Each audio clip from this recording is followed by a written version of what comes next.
Before this hearing begins, I'd like to pass along some notes about the system we are using today. This hearing will be broadcast live on the House Budget Committee website.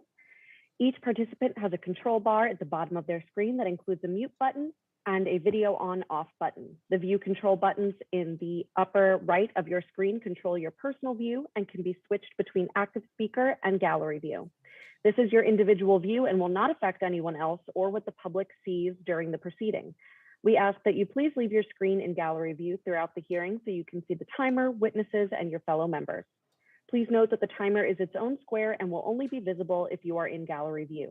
It will remain there throughout the event, and all participants are automatically muted upon entry to the hearing.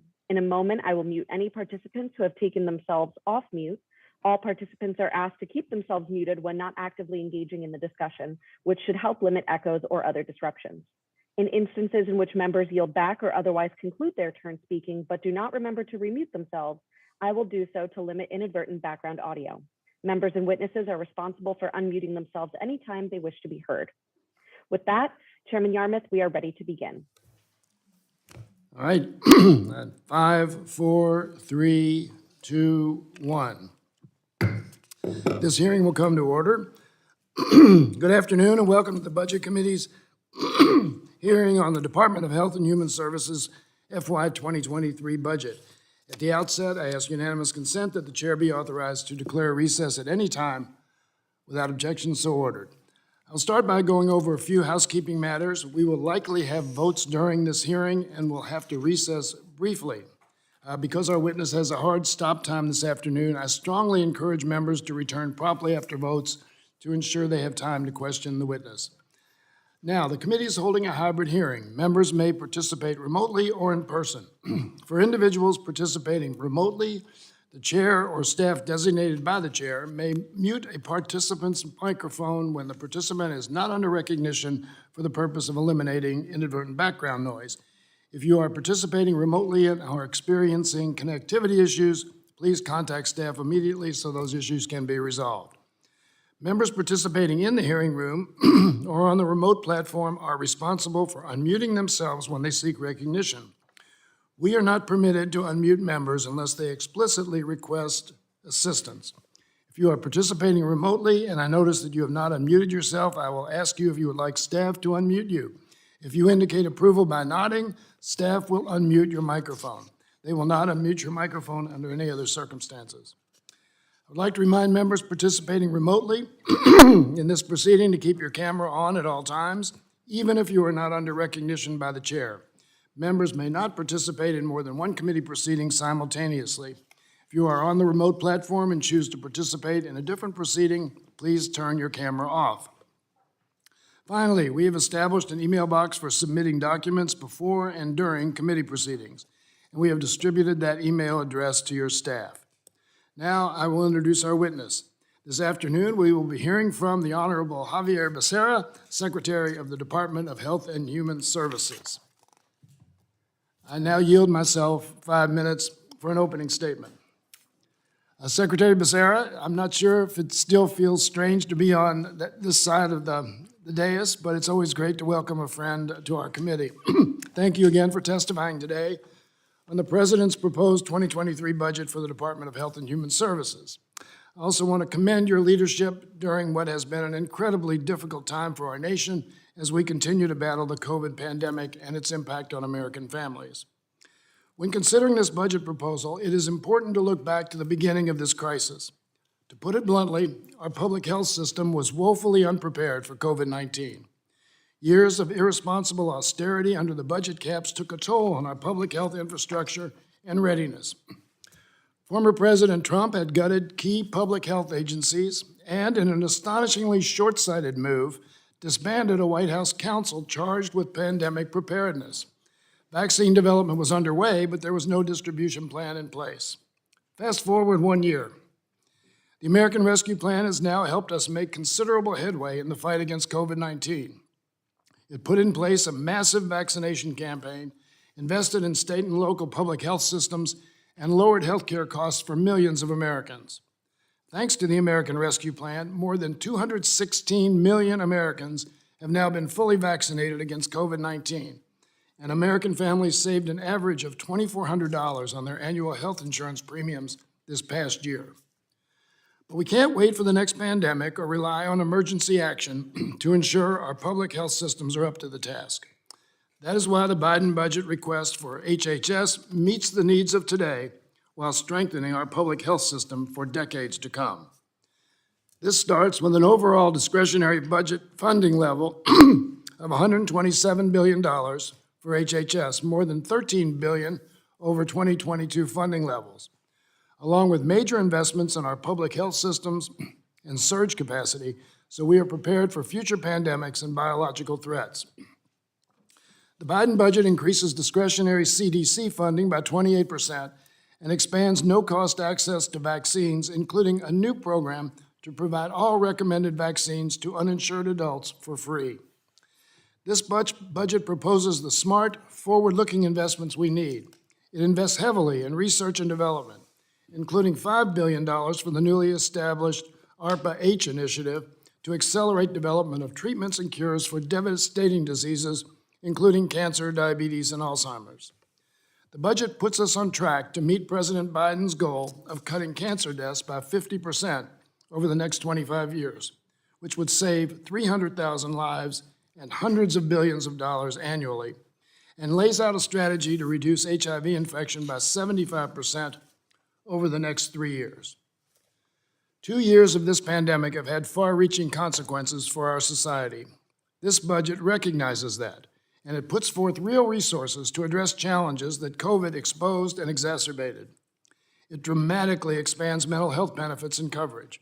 It lowers costs for mental health services by requiring private plans to cover mental health benefits and takes steps to address the persistent shortage of behavioral health providers. And it makes historic investments in youth mental health services and suicide prevention. This budget targets systemic health disparities and invests in vulnerable communities that have historically been left behind or ignored. This includes investments to lower America's unacceptably high maternal mortality rate, especially among Black and Native women, and substantial increases in funding for low-income women's health care through the Title X Family Planning Program. And recognizing our obligations to tribal communities, this budget provides $142 billion for Indian health services over the next decade, guaranteeing a stable funding source for IHS going forward. Finally, the Biden budget invests in our nation's children with sizable increases for the Childcare and Development Block Grant Program and Head Start. We've learned a lot from this devastating pandemic, and chief among those lessons is that our public health systems must be adequately funded and fully equipped to combat public health threats before they emerge. We cannot afford the human and economic costs of being unprepared again. This budget ensures that the next time we are hit with a health threat, and we will be, our public health infrastructure is ready to respond. It's also about making major discoveries, which will change the outlook for millions of Americans facing debilitating and life-threatening illnesses. The budget's massive investments in research and development will undoubtedly lead to new treatments and cures. It will save lives. Secretary Becerra, your department has put forth a responsible, compassionate, and forward-looking budget. Thank you again for your leadership and appearing before us today. I look forward to your testimony. And with that, I would like to yield to the ranking member, Mr. Smith, 5 minutes for his opening statement. Thank you, Mr. Chairman. Welcome, Secretary, back to the Budget Committee. It's good to have you. It's good to have you in person. As the head of HHS, you oversee one of the largest budgets in the entire federal government, annually well over $1 trillion. For 2023, President Biden's budget has proposed giving you a 12% raise to $1.7 trillion over the past 2 years. Congress has also given your department trillions more to fight COVID. Such levels of funding demand a thorough examination of how, when, and where you have chosen to deploy those resources. When the Biden administration came into power, it inherited 2 authorized and incredibly effective vaccines, therapeutics, testing, and a national distribution network. Yet somehow the government seemed to have its worst response yet to the pandemic in 2021. In his first month in office, President Biden shut down Operation Warp Speed, the Trump administration program that had set you all up for success. In March 2021, Democrats passed their $2 trillion American Rescue Plan, claiming it was urgently needed for COVID relief. But less than 9% of those funds went directly to fighting the virus. Dozens of examples of billions of dollars worth of waste as a result of this law have been documented. Taxpayer dollars going to build parking lots, golf courses, luxury apartments, and sports stadiums, among others. Your department diverted $1 billion from a NIH study for long COVID to house illegal immigrants at the border. You then backfilled NIH's funding with money meant for COVID vaccines and testing. Last summer, you rerouted even more money, $2 billion to be exact, this time from the American Rescue Plan to house illegal immigrants. In short, our own government is using taxpayer dollars to prioritize illegal immigrants over its citizens. Over Christmas, we saw a massive testing shortage. Thousands of people stuck freezing in long lines, waiting for tests. It was later revealed during a Senate hearing by officials in your own department that the Biden administration failed to place new testing orders for the first 9 months of 2021. Such failures were not the result of a lack of funding. The American people have given generously and have sacrificed a great deal. These failures point to a lack of leadership and decision-making at the highest levels of the Biden administration. Remarkably, the Biden administration got $2 trillion and ended up less prepared to battle COVID. The funding request in the president's budget comes out to an 11% raise for HHS. That's not including the tens of billions in extra emergency COVID money the White House is currently asking for, but fails to account for it. That same budget cuts border security too. Clearly, the administration has learned nothing over the past year. The sad truth is that the president's budget fails to address the crises his administration has created. In fact, it only makes them worse. Since President Biden took office, there have been more than 2.9 million border encounters, a 426% increase over the previous year. Over 12,000 pounds of fentanyl, enough to kill every man, woman, and child in America, have been seized by Border Patrol. In response, just last week, your department revoked Title 42, knowing full well it will lead to more illegal immigration. The mission of your department is to enhance the health and well-being of all Americans, and yet this budget that you're advocating eliminates protections for the unborn. It rejects the longstanding bipartisan prohibition against federal tax dollars going towards abortions. With credible concerns about COVID-19 originating from the labs in Wuhan, China, the budget does not prohibit funding for viral research in China, nor does it increase oversight on taxpayer-funded research. Reports indicate you allowed teachers' unions to edit CDC guidance that ultimately harmed millions of children by keeping schools closed. There is nothing in this budget that acknowledges or seeks to rectify those mistakes. Everywhere you look in this budget, enshrined are the failed policies that brought us to where we are today. I hope, Secretary, you're ready for some questions, because the American people have a lot of questions and they want answers. Thank you, and I yield back, Mr. Chairman.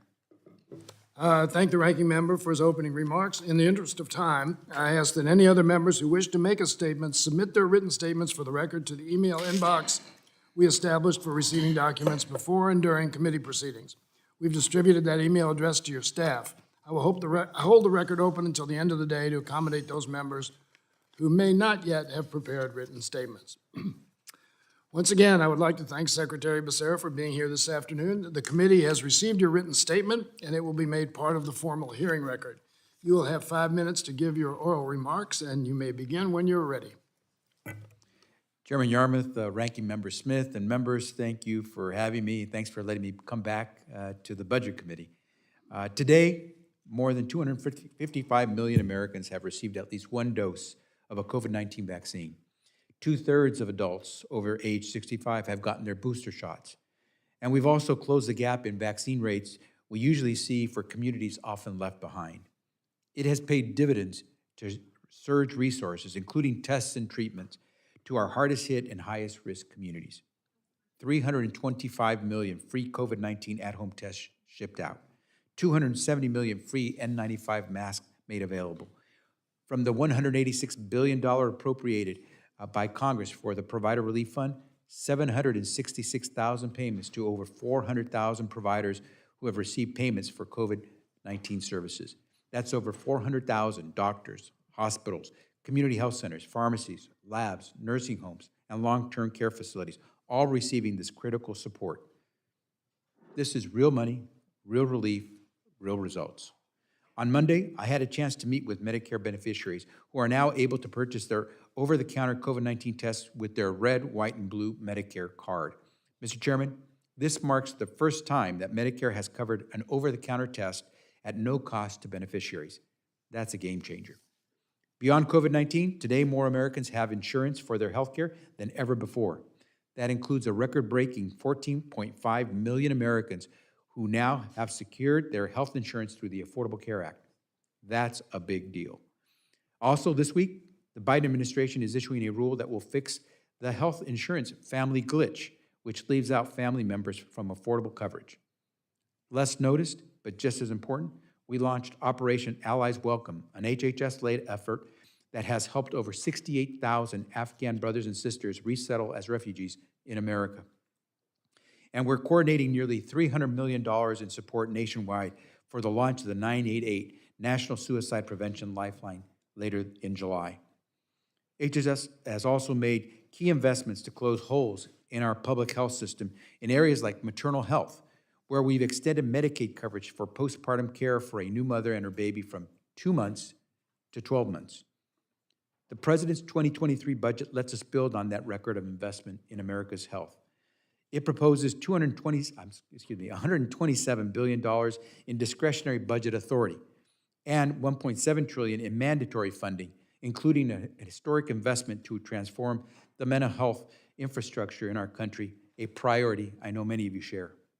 It also asks for $82 billion for the President's pandemic preparedness proposal to get ready for whatever might come next after COVID-19. Considering that COVID has cost this country more than $4.5 trillion in direct support from the federal government so far, this $82 billion investment is a no-brainer to prepare for the next pandemic. The funding we're requesting as well would be end-to-end, which means it would be for research, development, approvals, deployment, and effective response. Budgets represent not just dollars and investments, but our values and our priorities. This budget turns hardship into hope, inclusion into opportunity. And it's a commitment to finish the fight against COVID-19 and build a healthier America. On that note, I want to acknowledge our collective national failure to fund the Indian Health Services at the level needed to meet our constitutional treaty and our trust obligations to tribal nations in America. But even more importantly, the elemental level needed to provide fair and sufficient resources for Indian country. I've seen these shortfalls firsthand in my visits to Indian country. We must be serious about meeting our constitutional and legal obligations to address the health needs of more than 2.7 million patients served by IHS. The President's FY 2023 budget takes a historic first step toward finally delivering on our long overdue commitments to tribal nations. In my written testimony, I detail our proposal to convert the IHS budget to mandatory funding and to bolster it significantly over the next 10 years. This budget is strong and it's a great start, but we must continue to shine a light and hold ourselves accountable on our promises. Mr. Chairman and members of this committee, I look forward to working with you to make the President's 2023 budget a reality and to continue our efforts to give Americans real relief, real results, and real peace of mind. With that, I'm prepared to answer any questions. Thank you very much, Mr. Secretary. And we'll now begin our question and answer session. As a reminder, members can submit written questions to be answered later in writing. Those questions and responses will be made part of the formal hearing record. Any members who wish to submit questions for the record may do so by sending them electronically to the email inbox we have established within 7 days of the hearing. Let me also say that because of the constraints we have today, a vote series that will interrupt the hearing for probably at least 45 to 50 minutes, I'm going to be very strict with the gavel, and any member who runs their time down to the last 10 seconds and asks a question, I am going to gavel them down and then ask for the response to be made in writing afterwards. That's fair to, I think, fair to the witness, and again, will help us expedite the hearing. So with that, I now yield 5 minutes to the gentleman from Texas, Mr. Doggett. Thank you very much, and thank you, Mr. Secretary, for your important service. As you know, one of my principal concerns has been price gouging by pharmaceutical companies. I know that you have been here recently to ask the Congress to provide supplemental COVID funding, which is no doubt needed. But I just want to indicate before I vote for it, I want a better idea of what taxpayers have already paid for COVID funding to date, billions of dollars to pharmaceutical manufacturers. And I think it's very important that your administration do more than has been done to date to be transparent about that. The only contracts of those pharmaceutical contracts that have been released to the public have been heavily redacted. It's not sufficient to just stamp them top secret or trade secret to deny access to the public about the pricing and terms of those contracts. And I just hope you will review that with your staff and find a way to make more available to the public generally about what is in these contracts. And going forward, I think it's really important on the contracts that you enter that there be reasonable pricing clauses wherever the taxpayer has funded the research, as happened 100% on Moderna vaccine, so that there is a preserved interest of the taxpayer in the investment that's been made. You know, I don't believe there's been a president in the history of the United States who said more about the damage being done by the pharmaceutical industry than President Trump. Unfortunately, he did next to nothing about it. And it's pretty clear that this Congress still remains under a stranglehold from Big Pharma. If anything is to occur meaningfully to protect American consumers and taxpayers for pharmaceutical price gouging, it will have to come from this administration. There are many things that the administration could do on its own initiative. One small one is to proceed to grant the hearing that is pending now on the price of Xtandi, a prostate cancer drug that was developed with U.S. Army and NIH grants to determine whether it's fairly priced to consumers and what standards should apply. I would just ask you to review that in ways that the administration can be helpful in responding so that at the end of this year, this administration's record is better than the Trump administration's record, and it won't have to do much in order to achieve that objective. A second area you know that I'm very concerned about is the coverage gap.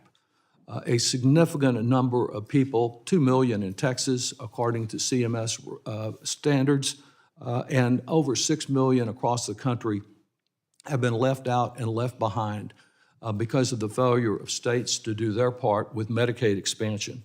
I hope you will continue to make that a top priority to close that coverage gap. The provisions that are proposed in Build Back Better concerning adding these people into marketplace plans is a good way to address it. If that can't be achieved, as you know, I have a Cover Now Act that is designed to let cities, hospital districts contract directly, perhaps demonstration projects. We could cover in just 3 cities in Texas half of the people that have been left out and left behind. So I just encourage you to work in all those areas. And finally, one of the areas that I know you are working in already concerns President Biden's pledge to address the suffering that's occurring in our nursing homes across the country. The pandemic has exposed so many deficiencies, poor infection control, little corporate accountability, inadequate staffing, poor working conditions. President Obama had an excellent set of standards that he was proposing that have been dropped over the last 4 years. This is the type of action that family advocates across the country, like Sissy Standards in Austin, have been seeking.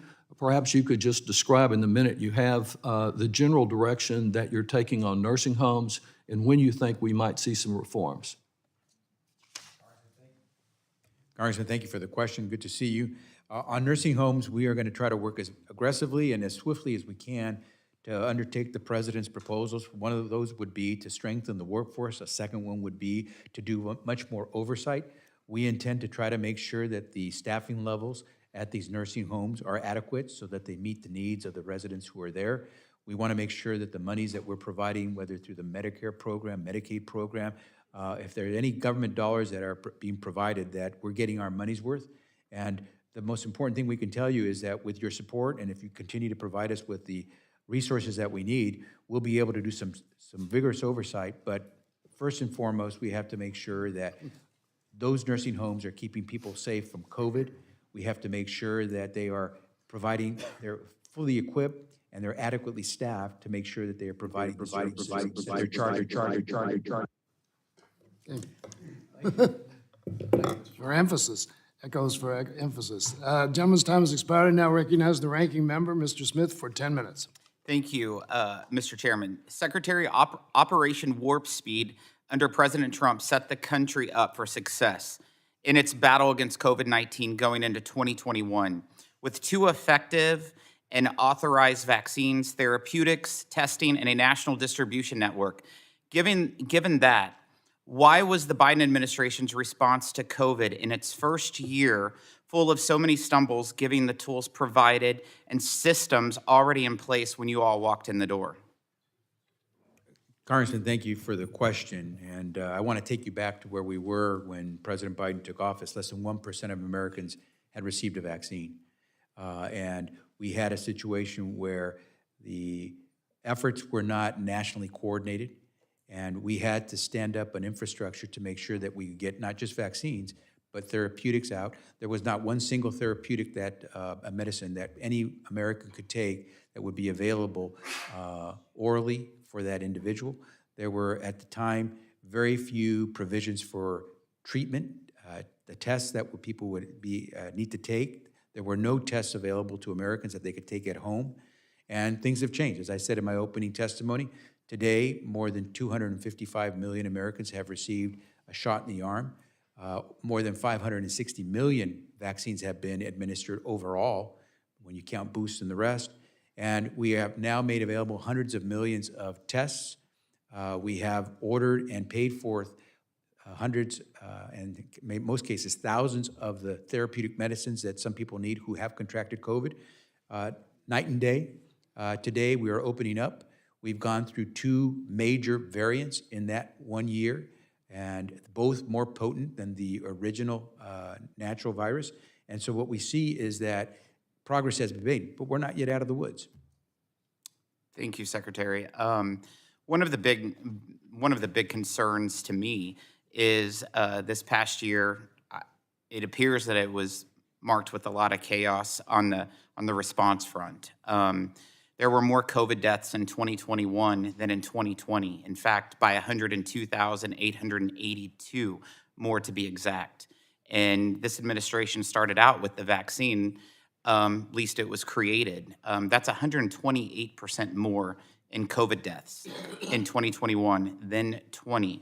Again, the vaccines were approved whenever you all walked through that door, and conflicting guidance coming from your CDC, masking, no masking, when to open, when not to open, contributed not just to confusion, but undoubtedly to more Americans getting sick or suffering other consequences. You gave yourself $2 trillion in additional so-called COVID relief funding on top of the $4 trillion Congress had already enacted. In retrospect, might it have been a bad decision to dedicate less than 9% of the $2 trillion from the American Rescue Plan to combating COVID-19, particularly given the fact you are now asking for more money to Congress? Congressman, first, I'd be interested in seeing your math because I don't think it's accurate in terms of how we've deployed the resources that were given to us.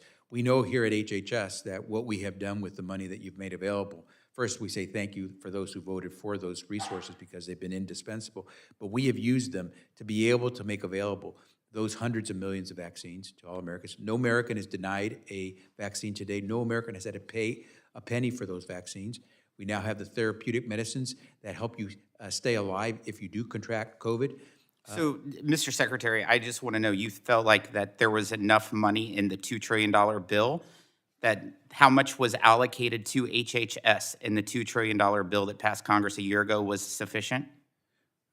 Congressman, I will take every penny you all give us, and we will make. Was it sufficient that was passed of the 2 trillion? We used every bit of it, and we're beginning to now run out of that gas to keep it going, and we will need more. Thank you, Secretary. I will just say we found numerous examples, and my team would be more than happy to show that less than 9% of the $2 trillion actually went towards killing the virus.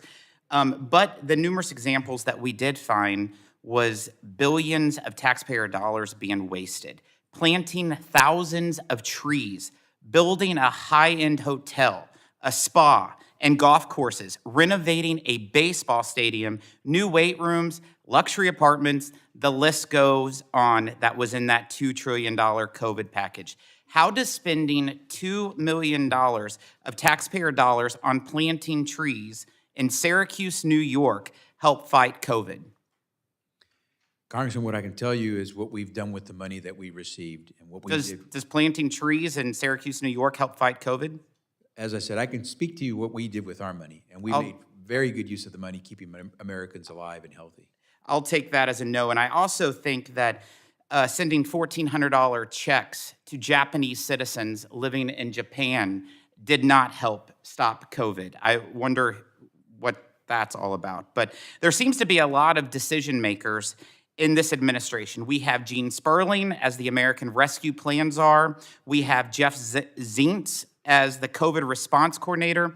It makes me wonder who is ultimately responsible for making decisions on whether it is appropriate for state and local officials to spend $4 million building a new beach parking lot in South Carolina, or $250 million of COVID relief on state parks in Michigan. Where does the buck stop? With you, Mr. Sperling, Mr. Zients, President Biden? Who's making those decisions? Congressman, if you have any questions about the way HHS has deployed its resources, I'm more than willing to answer those questions. We feel very confident that what we can show is that the American people are receiving real results as a result of the work that was done by HHS employees nationwide. I appreciate that. Maybe from the prior $2 trillion COVID bill, we shouldn't have used $783 million in stimulus checks to convicted prisoners, including the Boston Marathon bomber. Since I do want to talk about resources that were delegated to the HHS in that spending bill, let's jump to that. Can you tell us how much funding your department has spent over the past year, plus to fly illegal immigrants from the border to various communities across the country? If you're asking for the last 365 days, that might be more difficult, but I can give you an idea generally of what we have done with some of the money that we've received. Did you use any of the money in the HHS budget to fly illegals from the southern border to other communities in the country? Yes or no? We have an obligation, Congressman, to make sure that those migrant children who are unaccompanied by an adult have a safe place to stay while they're temporarily going through their immigration process. We house some of those. Well, we house some of those immigrant children until we're able to find a sponsor, if we're able to find a sponsor who will house that immigrant while the child is waiting for its So can you hearings. tell me within this budget, show me in this budget where you are planning to use taxpayer dollars to fly illegal immigrants from the border to various communities throughout this country, and how many taxpayer dollars do you estimate you'll spend in the months to come in such flights? Where's it at in the budget? You can find the information under the the Office of Refugee Resettlement that deals with the unaccompanied migrant children. And what we are obligated to do by law is take possession and custody of a child once they've been placed in the hands of Department of Homeland Security. They are only allowed to keep those children for a short amount of time. We must then take them and we place them in a facility that is able to care for children. Not all of those facilities are there on the border, in American communities along the border. So we do make sure we place them, if we can, in a licensed care facility that is able to care for children. Also, there's been a lot of conversation about money being transferred, $2 billion, in fact, that was taken from the strategic stockpile and for COVID testing that was used with illegals at the southern border. Where was the the authority to do that? So I'm not sure where you brought the strategic stockpile in, but what I can tell you is that the COVID monies that we have used, including some of the monies to address the needs of those migrant children, because of COVID, they were not immune from getting COVID, and we would have to do the systems and the processes necessary to make sure that they were tested, make sure that they were not COVID positive, so they would not infect others around them, including the children. And so we did use some of the COVID money made available through Congress to address the COVID-related concerns and services necessary for migrant children. I see my time's running out in 7 seconds. Secretary, thank you for being here. Thank you. Mr. Chairman? Yes, gentleman from Texas. The ranking member raises a number of examples that concern me, and I think it would be helpful if you could put the information you were going to give Secretary Becerra into the record so that we can evaluate those, determine if those were decisions made in the huge bill that we approved or by state and local governments using that money or where it was spent. I don't think any but the last you discussed had anything to do with the Secretary of Health and Human Services, but it's something that our committee in our oversight role certainly need to look to see if this money was misspent in any way. So I just ask that you do that. Gentleman willing to do that? I am more than happy to submit to the record. Also, I would love for this committee to have an oversight hearing so we could look into how the money was spent.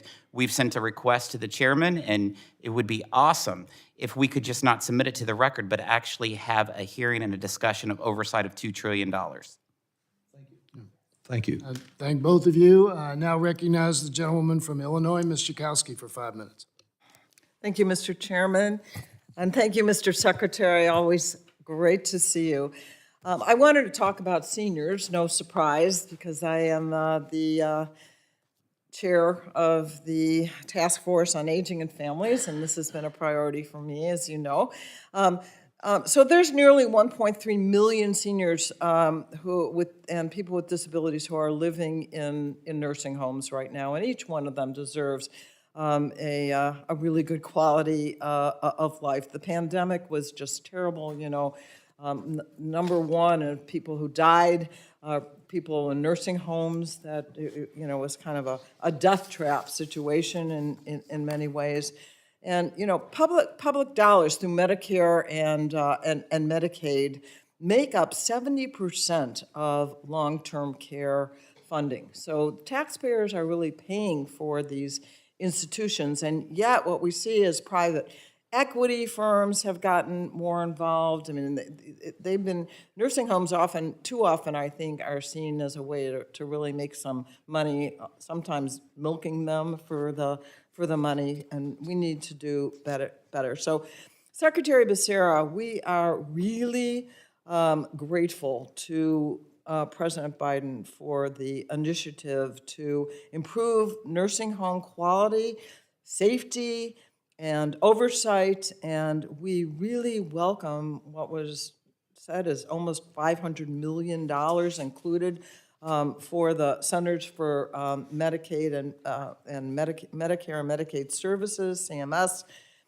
for that purpose. So what I really want to know, and what keeps me concerned, is whether this is actually going to be enough to address what I think is a really big issue of making sure that we're able to improve care in long-term care facilities.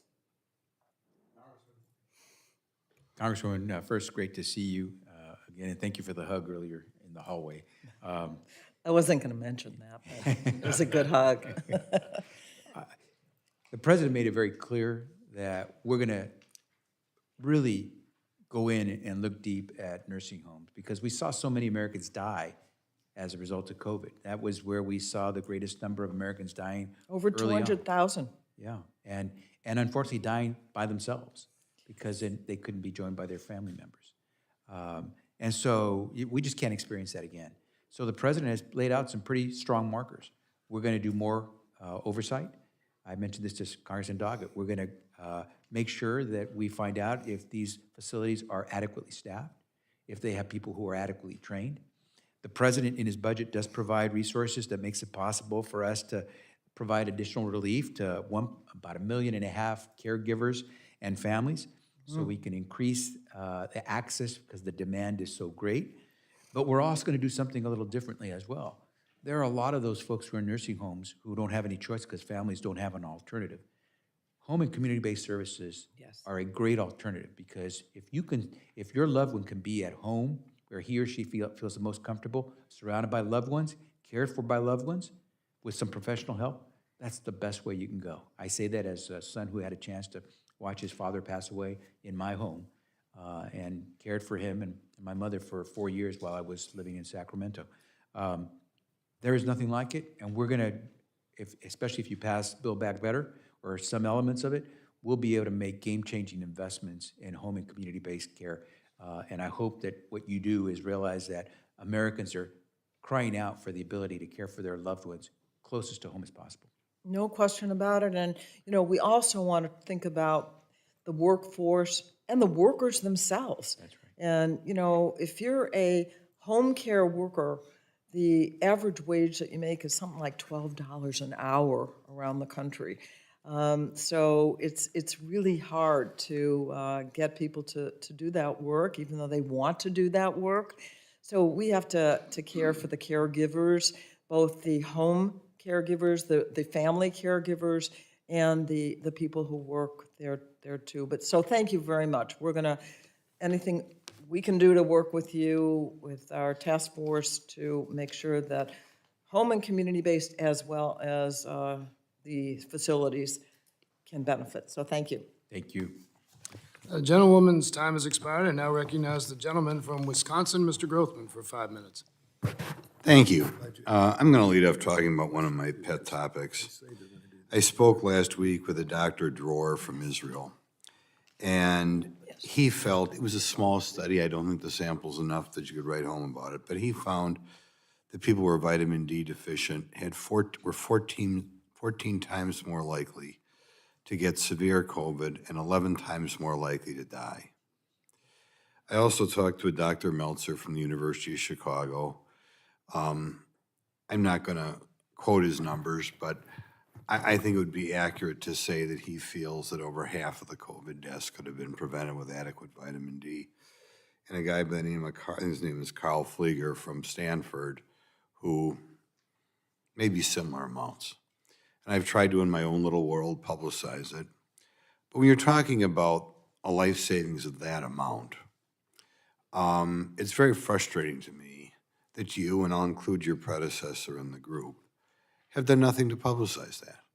I mean, you can't turn around without running into things about social distancing or masking or vaccinations, enough that everybody has heard these things millions of times over.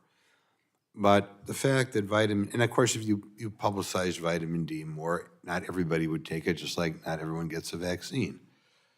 But I think you can get a lot of people to take it, and it's apparently good for other health problems other than just the COVID. I mean, you talk about 11 times less likely to die, it's kind of a big number. I wonder, in my district, people are beginning to feel that the reason that the establishment doesn't push it is because you can get a big bottle of vitamin D for $20 at Walgreens, and they'd rather, that there's no money to be made in it, so we don't push it. But could you give me your opinion of vitamin D and say in the future, with all the money you have floating around, may you want to tell about these, publicize it a little bit more for people? Congressman, thank you for the question. No doubt that vitamin deficiencies lead to a lot of different consequences in the health of so many American people. 11 times more likely to die. And so what I would say to you is that the health professionals and the scientists at Health and Human Services, whether it's at CDC or FDA, NIH, I know that they are doing some extremely important, some of the most cutting-edge research, and I'm not prepared to give you exactly what they're doing right now on the issue of vitamin D, but I'm certainly willing to follow up with you. But I agree with you to the point that vitamin deficiencies can lead to lots of consequences for folks, and so we know that there are real efforts should be underway to make sure that we're doing the things that are most basic and cost-effective to try to keep people healthy. Well, I mean, there are so many studies out there. Now, I think the problem they have is all these studies show correlation, not necessarily causation. But when you have things like 11 times more likely, and I can give you these names of these professors from around the country. I mean, the idea that we're 2 years into this pandemic, and I guess even Dr. Fauci, who I have a low opinion of, I guess even he has privately told people how much vitamin D he takes. But for some reason, when he gets on TV, he zips his mouth. And I do feel, and like I said, your predecessor's in the same boat, because I certainly tried to publicize it before Biden was elected. Couldn't get a lot of movement then either. But I want you to look at it and maybe publicize it, and maybe you can cure, save. We could have saved a lot of lives. I mean, I think 300, 400,000 in my opinion. But I talked to you in the Labor Committee with regard to what I felt was too much emphasis on racial groups, that sort of thing by your agency. I'll mention here, maybe you recognize it, new payment model for physicians who implement anti-racism in their care plan. And an implication in some of the monoclonal antibodies distribution that race should come into play. I have the documentation here. Do you feel your office is emphasizing, I mean, to me, a person's a person. I will say, with regard to vitamin D, they could have emphasized that dark-skinned people are more likely to be vitamin D deficient. I think I'm the only one who talks about that as well. You could have really saved a lot of lives there. But yeah, do you feel you're pushing this divisiveness by race a little bit too much in your agency? I'm going to have to say the gentleman's time has expired. And Congress, Mr. Chairman, I can answer it's expired, Okay. but I would say no, the answer is straightforward, no. We're looking towards equity to make sure no one's excluded. I thank the Secretary for that quick response. I now recognize the gentleman from Michigan, Mr. Kildee, for 5 minutes. Thank you, Mr. Chairman. Mr. Secretary, it's always good to see you. Thank you. Good to have you back. Thank you. And thanks for being here. I was really pleased to see in the proposed budget regarding the Indian Health Service a change that we've been long advocating for. The federal government, as we know, has a trust responsibility to ensure uninterrupted health access for tribal communities. It's something that you and I worked together on when you were here in Congress. Currently, the Indian Health Service is funded differently than other health programs, as you know, like the VA, for example. This unequal treatment means that access to health care is often at risk in the event of a government shutdown. And of course, this is not a hypothetical situation. When the government partially shut down from 2018 to 2019, the staff employed at the Indian Health Service clinics had to work without pay, and important preventive tribal health programs were forced to stop. And that's just not right. As a member of this committee, I've been advocating for some time for parity between IHS and other federal health programs.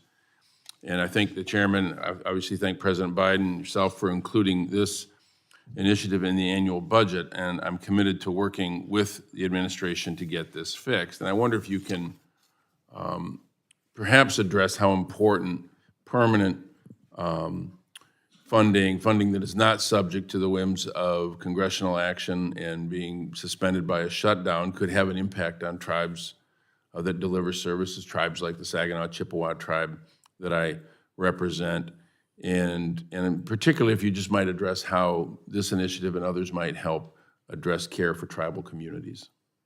Congressman, first, thank you for your leadership on this issue for so long. I think you mentioned it. I think we feel we have a moral obligation to help our veterans. We have a moral obligation to help seniors who have contributed to the Medicare program. We have a moral obligation to our children to make sure that they can grow up healthy, and we provide the CHIP program for them, Medicaid. We not only have a moral obligation to our tribal communities, we have a constitutional obligation. It is in the Constitution. And in the treaties that we've signed, we have a trust obligation to do these things, yet we've never done it.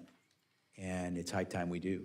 And it's been as I said, a moral failure on the part of the nation to not recognize it. Perhaps because the Native American population is so small, some people can ignore it, but we shouldn't, because we're talking about the health of human beings, our brothers and sisters. And so I am proud that President Biden is the first president to step forward and say, it's time to recognize not just our moral obligation, but our constitutional and legal obligation to Indian country to do what we should have been doing a long time ago for these tribal nations.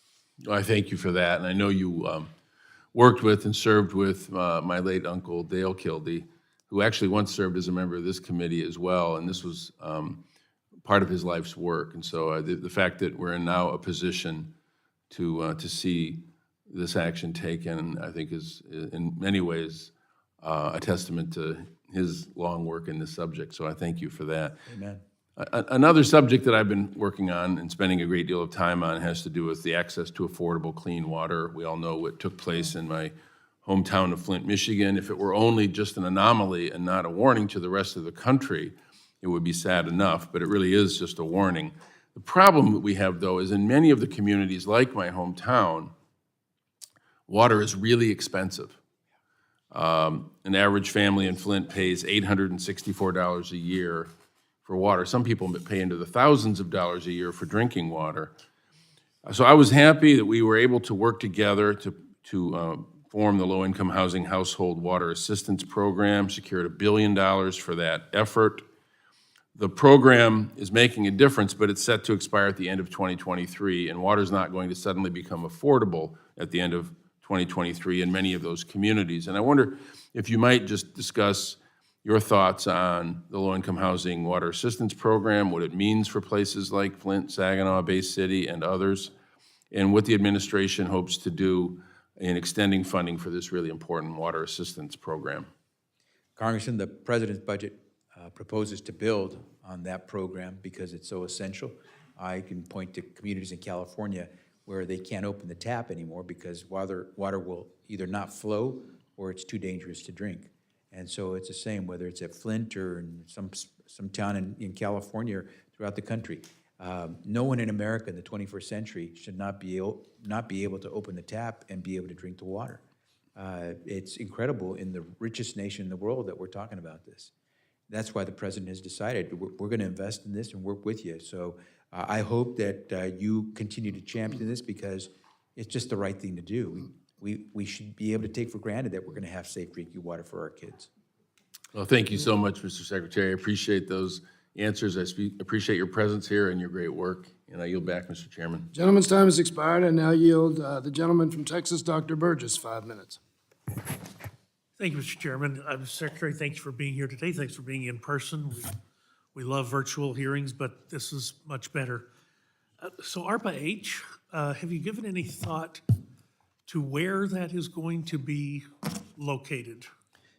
Yes, we made the decision under the omnibus bill. We were given some direction on this. ARPA-H will be a very autonomous agency. It will have a director that reports directly to the secretary, in this case me. It will be able to use the assets under the auspices of the NIH.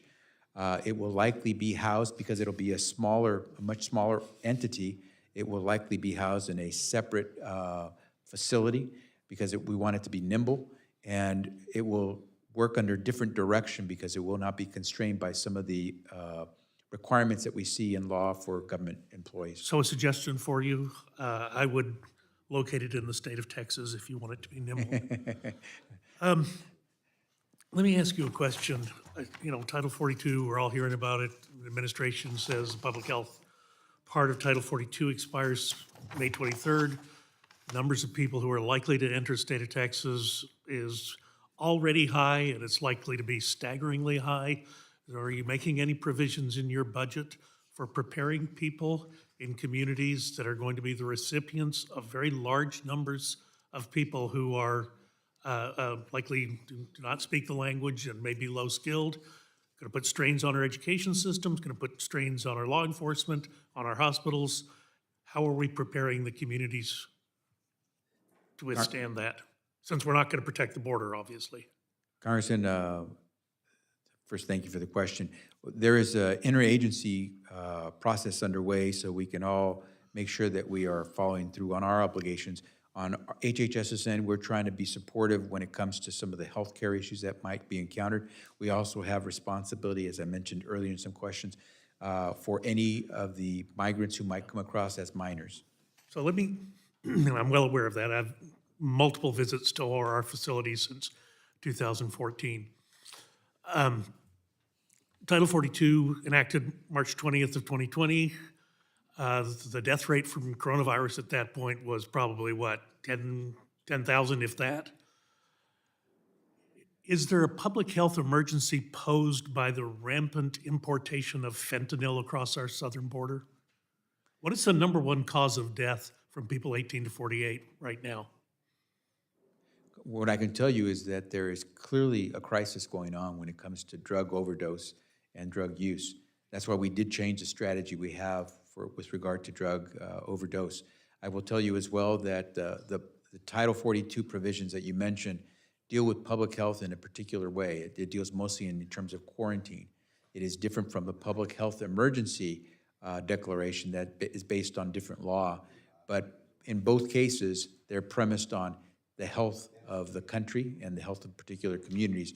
They're not based on immigration standards. Yeah, but here's the problem. The danger to the American people is substantial, and the numbers are going to be staggering.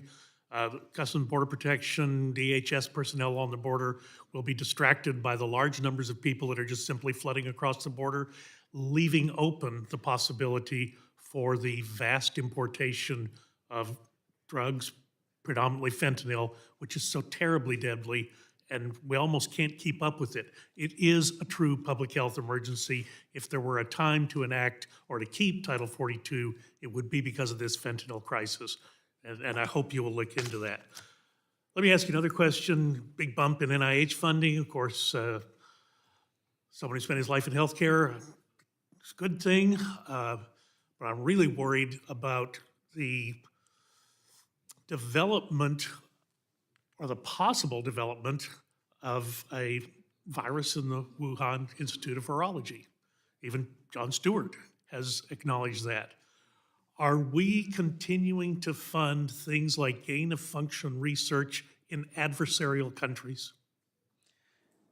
Congressman, I think this question has been answered before. The NIH does not fund gain-of-function research in adversarial countries.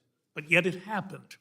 And we need to know why it happened, and it must never happen again. Congressman, I don't know what you're saying the it is, but we neither funded gain-of-function research at Wuhan or in any adversarial country, and I don't believe the science and the facts are in yet to determine what the source of COVID has been.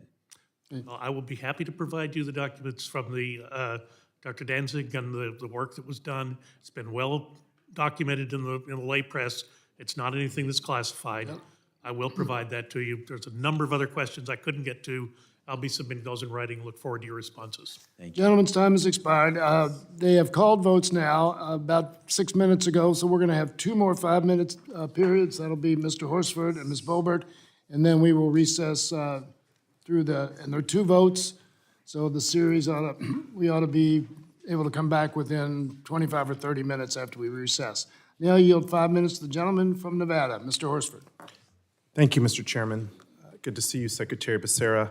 I want to commend the Department of Health and Human Services and our entire healthcare profession. I don't care what administration, we need you to succeed so that we can crush this pandemic, save lives, get our economy back on track, kids back in school safely, and families together. So first, I'm not here to, come up with reasons to beat you up. I do believe there has to be accountability. And the first thing I want to speak to is the COVID-19 pandemic resources. As we learned from the past 2 years, the pandemic can only be addressed when we protect every single person. With an easily transmissible virus like COVID, none of us are truly safe unless everyone, especially those in our most vulnerable communities, has access to test, treatment, and an effective vaccine. Fortunately, HHS was able to do just that through the Health Resources Services Administration's HRSA uninsured program. Unfortunately, my Republican colleagues have demanded that any COVID-19 emergency supplemental be offset by other cuts. So now we are far too late in addressing the current shortfall in emergency funds that our country needs to continue to stem the damage from the pandemic. Now, I sent a letter a few weeks ago regarding HRSA's uninsured program. Sadly, that same week, HRSA announced that they would stop accepting new claims for testing and treatment in the middle of a pandemic. I don't know how that helps communities, small businesses, our economies recover when we're cutting off the very support that is needed. So, Secretary Becerra, would you be able to speak to just how crucial it is for Congress to pass an additional round of COVID relief funds to continue to protect Americans, our businesses, and along with the $82 billion requested in the budget for our public health infrastructure to continue to protect Americans from COVID-19 or any future pandemic? Congressman, I don't know if I can say it better than you did, but, and I haven't had a chance since I've been hearing all day, but I haven't taken a look at the recent numbers for today for COVID. I get those every day, the reports and the briefings. But we are now at one of the lowest points we've been at for COVID infections, hospitalizations, and deaths. And we're also at a point of running out of the money it takes to keep that fight going to, as you said, crush COVID-19. This is the wrong time. I used an analogy in a committee hearing just earlier today, saying that we're inside the 1 yard line, within the 2-minute warning of the football game, and we need that touchdown to win. And this is not the time to cut off the resources we need to go over the goal line. We know what we need to do. We've been doing it effectively. The economy is opening up. We're all here today, most of us, without masks. This is not the time to have us run out of the funding. And so I urge Congress to provide us with the resources we need, not just to do the provider relief funding for those who provide services to the uninsured, but to continue the therapies, the vaccines, the tests, the masking we need. And I just want to underscore this. You know, when the prior administration was in, when the prior president came to the Congress with a proposal, many Democrats, including myself, voted for that package. CARES, the family support resources that was passed. And yet now it's like under this administration in the same middle of the pandemic, we don't have one Republican on the other side who's willing to support the American Rescue Plan or the funding that's needed to crush this virus. I'd like to finish my time talking about Title X. For too long, Title X has been woefully underfunded. There's no reason why someone's income level or their zip code they were born in should prohibit them from being able to access affordable, high-quality, community-oriented family planning or sexual health services. So my question, Secretary, is could you explain some of the adverse consequences of patients foregoing important care because of a lack of adequate funding for Title X, especially in rural areas? Congressman, I think we all know that there are too many families in America, and COVID pointed this out even more, that don't have access to the care they need. They fall through the holes, the gaps in the system, especially in our rural and inner city poor communities. Family planning services under Title X are a life-saving service that's made available to families which had been cut off for too many, and our president has made a commitment to restore some of that funding and allow those providers to be in the game again. What we're going to do is make sure that if you're seeking family planning services, you can get it from any organization that is qualified and professionally prepared to provide you those family planning services, so we can provide those needs to rural, urban, and suburban families throughout this country. Gentleman's time has expired. I now recognize the gentlewoman from Colorado, Ms. Boebert, for 5 minutes, and after which we will recess. Thank you, Mr. Chairman, and thank you, Secretary Becerra. Thank you for being here today. I appreciate you coming before the committee. To start off, as a Secretary of Health and Human Services, can you define for this committee what is a man? You're looking at one. Great. So you are a man. I like that. Can you tell me, can men get pregnant? Unless you know something I don't, I think the answer is pretty obvious. What is that answer, sir? I'm asking you, is there something you know that I don't know that would say that a man? Well, I'm can asking what you know. Can men get pregnant? I'm not aware of it. Okay. Well, Mr. Secretary, materials coming from your department, you've referred to mothers as birthing persons, replacing that title with Are mothers not persons? mothers are persons, but it seems to be more inclusive, like you're trying to include another gender in that. I'm all about inclusion, Congresswoman. There you go.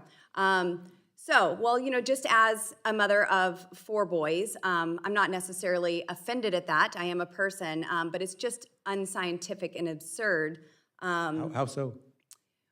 to include men in that. If you're going to be inclusive, if you're going to be inclusive in birthing persons, yes. Well, but it seems to me that you're Let's trying back to up. define the term. Reclaiming my time. Can men get pregnant? So then we don't need to include them in this. Mothers are mothers. Moving forward, Mr. Secretary, I want to read for you from a document from your office, the Office of Population Affairs. It says in here, and I quote, "Gender-affirming care encompasses many facets of healthcare needs and support. It has been shown to increase positive outcomes for transgender and non-binary children." Mr. Secretary, what is a transgender child? A child in America is a child in America, and I hope you and I can love that child just as much as we Can you love our own define what a children. transgender child is?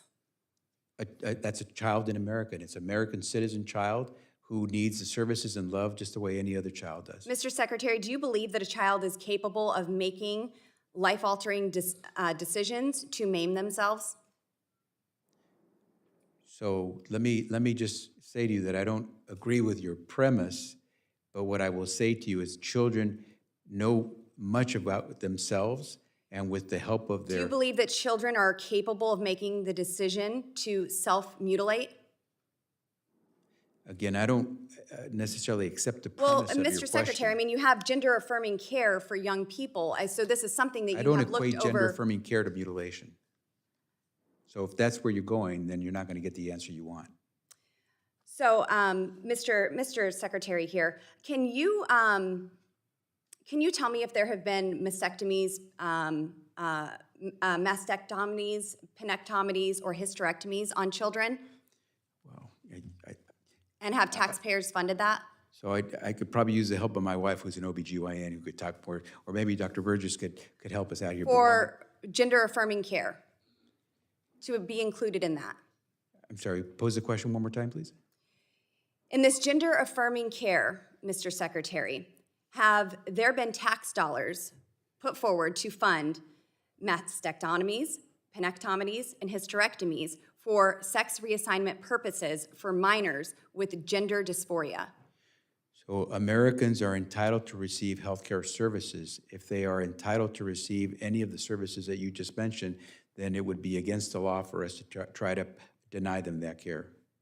So for the record, you favor HHS's funding being able for sex reassignment, for surgeries on minors? I will do everything I can to defend any American, including children, whether or not they fit the categories you have mentioned or not, and if they talk about gender-affirming care, I am there to protect the rights of any American.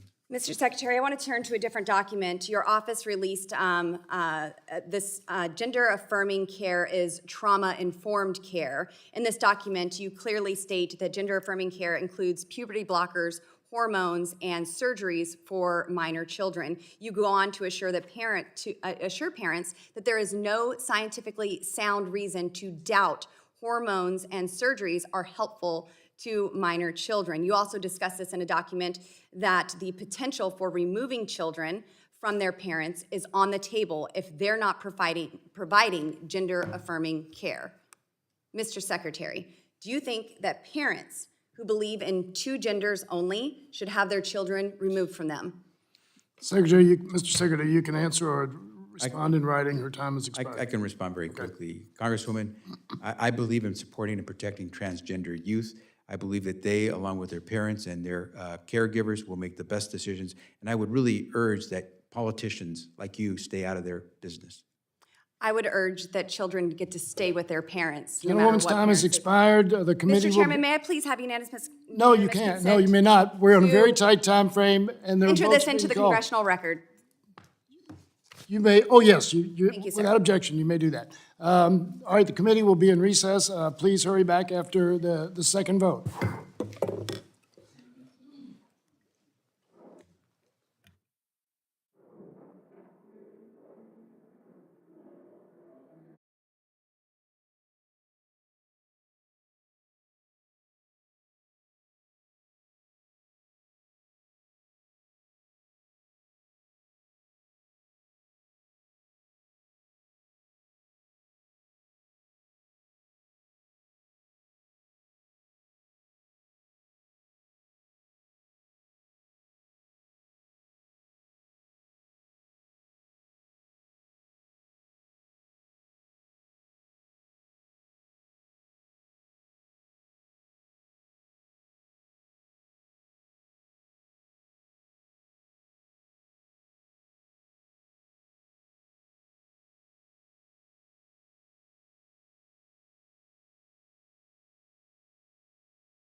Thank you, Mr. Chairman, and thank you, Mr. Secretary, for being with us today. We've heard a lot about inflation, and it's a global problem. There's nothing we've done in America that created inflation in Germany, France, Great Britain, but it's something we have to deal with. It's my understanding that your administration has helped people. Last year, typical family of four got four $1,600 checks, over $5,000 and $1,400 checks, over $5,000 in stimulus checks. 2 children would be over $6,000 in child tax credits. The what we usually hear is there's a $3,500 increase in costs. Well, that's over $10,000 that your administration has helped people to pay those additional costs. In addition to earned income tax credits, SNAP benefits, better ACA premiums, extra unemployment compensation, and others. So you're actually helping people do something about inflation. You're also addressing the root causes. Supply, getting things to market will help, and you've made investments in ports, roads, bridges, airports, and rail. Getting things to market. If you can't get them to market, you'll have less supply. The businesses will jack up the prices. You're getting more people to work with investments in childcare. You're more efficient with job training and higher education. So you're actually doing something about it. Others are just sitting on the sidelines complaining like it's going to help them get elected and generating headlines like the one in the New York Times the other day that said Republicans wrongfully accused Biden for higher gas prices. But you're actually doing something, you've already done something about it. Are you doing anything about it going forward to help people with inflation, like helping with drug prices, better jobs, childcare, college prices? Are you continuing to work to help the average family deal with inflation? Congressman, thank you for the question, and I won't do as good a job as the president can in talking about the things that have happened in his first year in office, but to have created more jobs in 1 year than any president in his first year in office in history is a remarkable achievement in the face of a pandemic. When you take a look at the fact that we reduced child poverty in ways never seen before in our lifetime, because of the work that you all did in passing the American Rescue Plan, the fact that there are more Americans insured for health care today than ever before, and many of them through the Affordable Care Act, is a testament to the work that the president's doing. We are reducing the cost of that health insurance policy for Americans. We are going to try to do everything we can to make sure that on Medicare, we continue to reduce the cost that seniors pay for prescription drugs.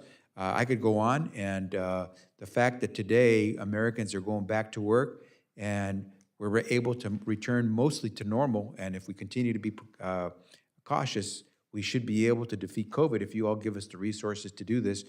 Those are all pointing in the right direction. Thank you. And you're doing it in a fiscally responsible way. You know, of course, that every Democratic administration since Kennedy has left office with a better deficit situation than they inherited, without exception. And every Republican administration has left office with a worse deficit situation than they inherited, without exception. And President Trump was well on his way to fulfill that trend before the pandemic. A few days ago, the OMB director told us that we can expect the Biden administration, with your budget, to improve the deficit. So within that fiscally responsible budget, can you say what you've got in the budget for Head Start, particularly for Head Start and Early Head Start? We are increasing the resources for Head Start. With Build Back Better, if you all can get it across the finish line, we would do a dramatic, it would make a dramatic difference in being able to increase the number of kids and families that could qualify to have their kids go to Head Start. And as you and I know, having kids, giving them the opportunity to learn before they start kindergarten sets them on a path to real growth and opportunity when they go on to college. Child care is so important. What do you have in the budget to improve access to child care? Well, on top of the several $1 billion that the American Rescue Plan made available to help so many families that were urgently in need of help when COVID was really hitting us hard, we are proposing, and we hope through the Build Back Better agenda, that we would be able to not only increase the number of families that would receive childcare services, but that they wouldn't have to pay more than 7% of their income for those childcare services. And we hope we would also be able to then push to make sure that the workforce within the childcare services sector would be able to see an increase in their salary, and with it, an increase in their training and education. Thank you, Mr. Chairman. Gentleman's time has expired, and now recognize the gentleman from Ohio, Mr. Carey, for 5 minutes. Thank you, Mr. Chairman. Thank you, Secretary. Of course. Given the mounting evidence about the origins of COVID-19 and that the People's Republic of China has been clearly involved in covering up, or in at the very least brazenly withholding information about the pandemic's beginning, does the President's budget provide for or allow for funding, particularly NIH grant funding or viral research for the People's Republic of China?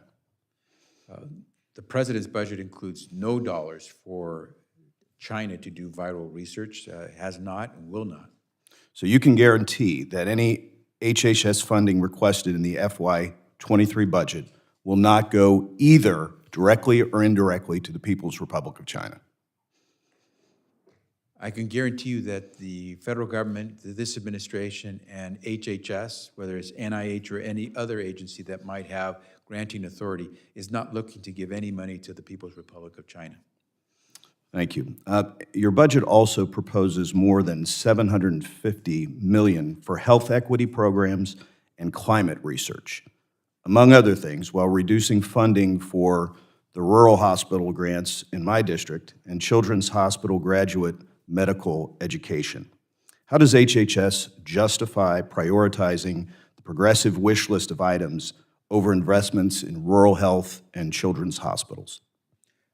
Congressman, I'd love you to show me the numbers, because what I know is contrary to what you just said. We're actually making more investments in rural America when it comes to healthcare. We're actually increasing the number of health professionals that we'll be able to locate in rural facilities throughout the country. And so I'd be interested in seeing where you're getting this information, because it is, as far as I know, misinformation. I'd be happy to have your staff work with my staff to get that information. Look forward to that. Lastly, I think there's a couple other things I would like to mention. The budget also mentions support for rural hospitals, as you have indicated, and providers, yet doesn't provide any substantial funding for rural health, is my numbers, so we'll work with you on that. Please. In fact, only $43 million above FY22, and in fact decreases the funding for the rural hospital flexibility grants by $5 million. By contrast, the same sub-agency, Health Resources and Service Administration, dedicates $5 million in new funding for grants to address and implement bias on healthcare providers. $1 million in new funding to the National Academy of Medicine to study biases recognition and clinical skills testing in certain medical schools, $20 million in new funding for diversity workforce, $25 million in new funding to diversity of the nurse workforce, and $10 million to support curricula developed in minority-serving institutions. How does HHS justify prioritizing millions more in radical bias training and workforce diversification than investments in rural health? And you're saying that it does, so I'd be happy to hear your answer on that, and I'd be happy to your team work with my team to get those answers. First, thank you for letting me answer. Again, we don't have to necessarily agree, but I appreciate that you let me answer.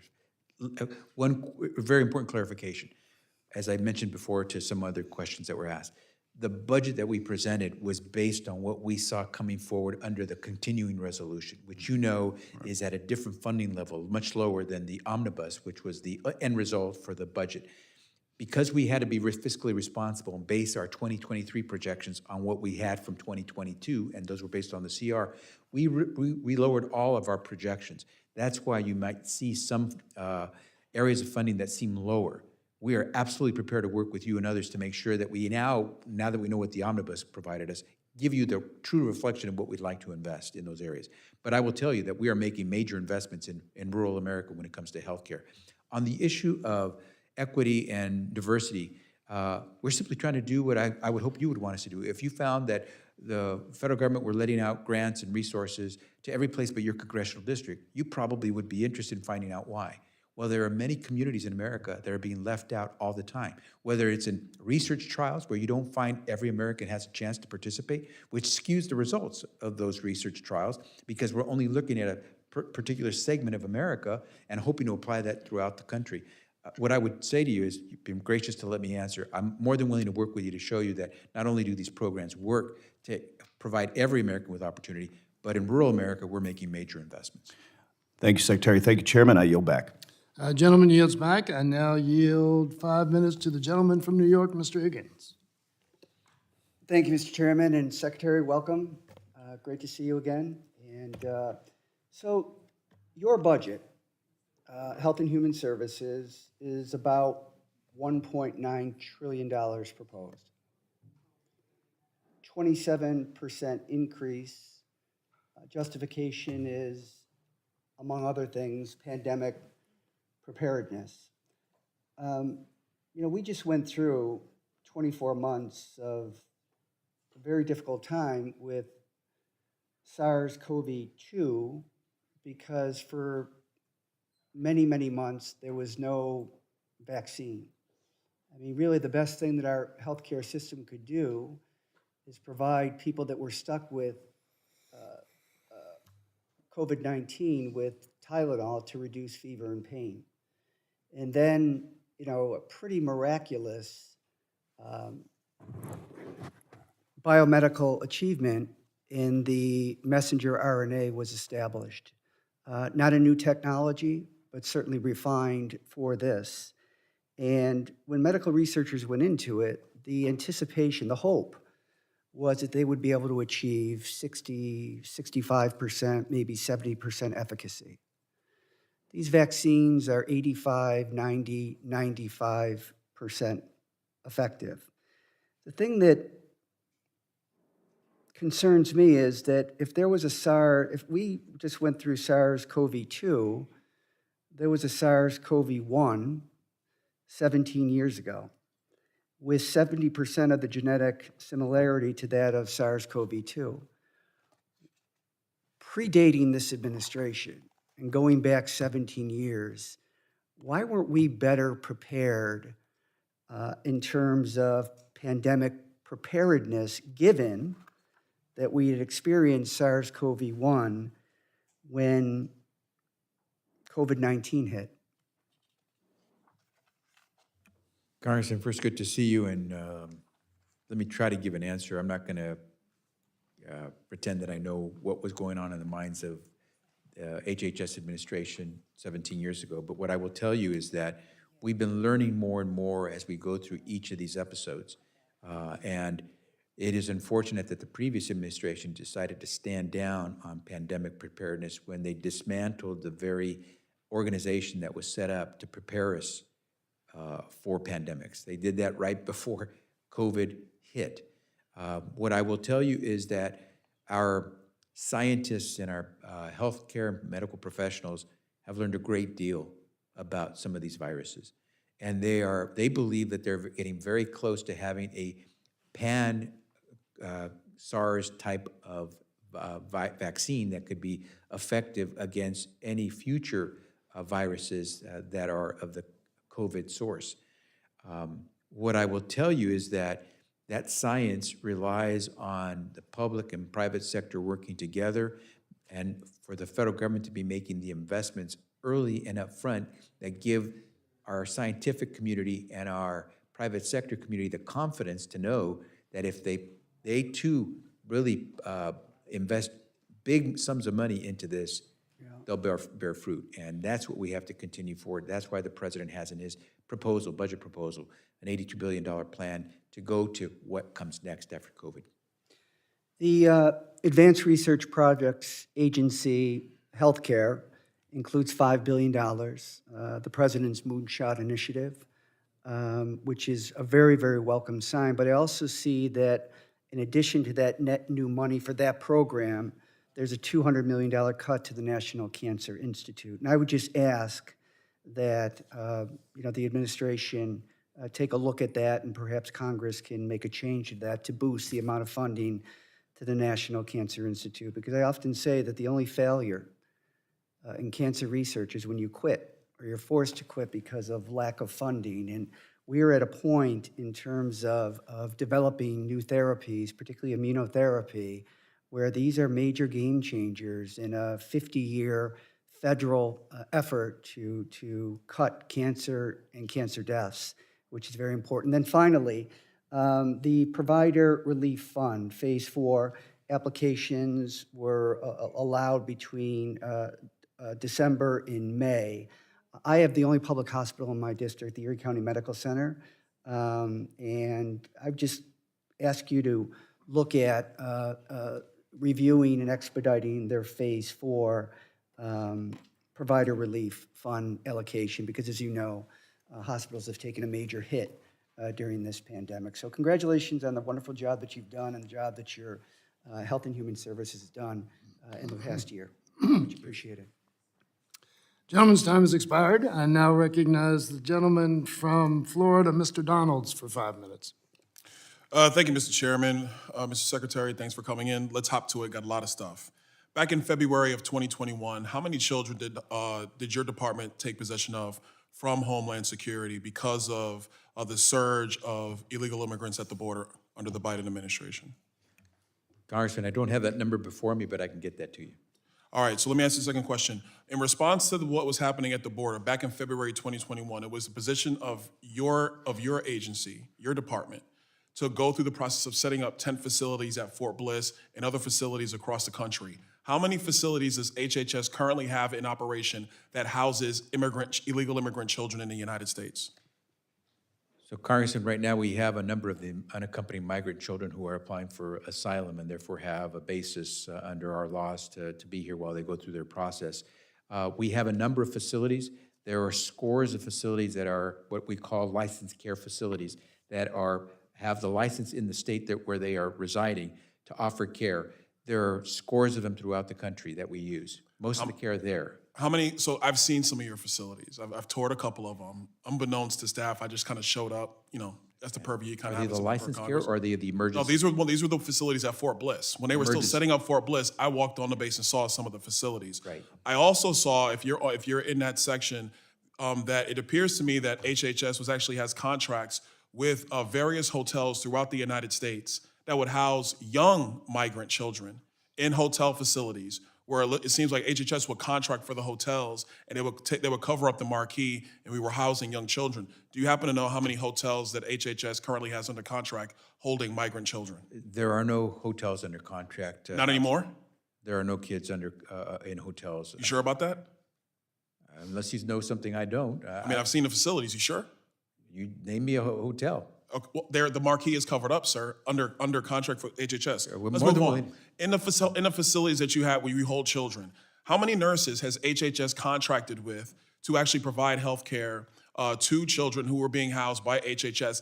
And how many of these nurses have been relocated from hospitals throughout the pandemic where they could have worked in our hospitals with respect to COVID-19, but they were actually being contracted with by HHS?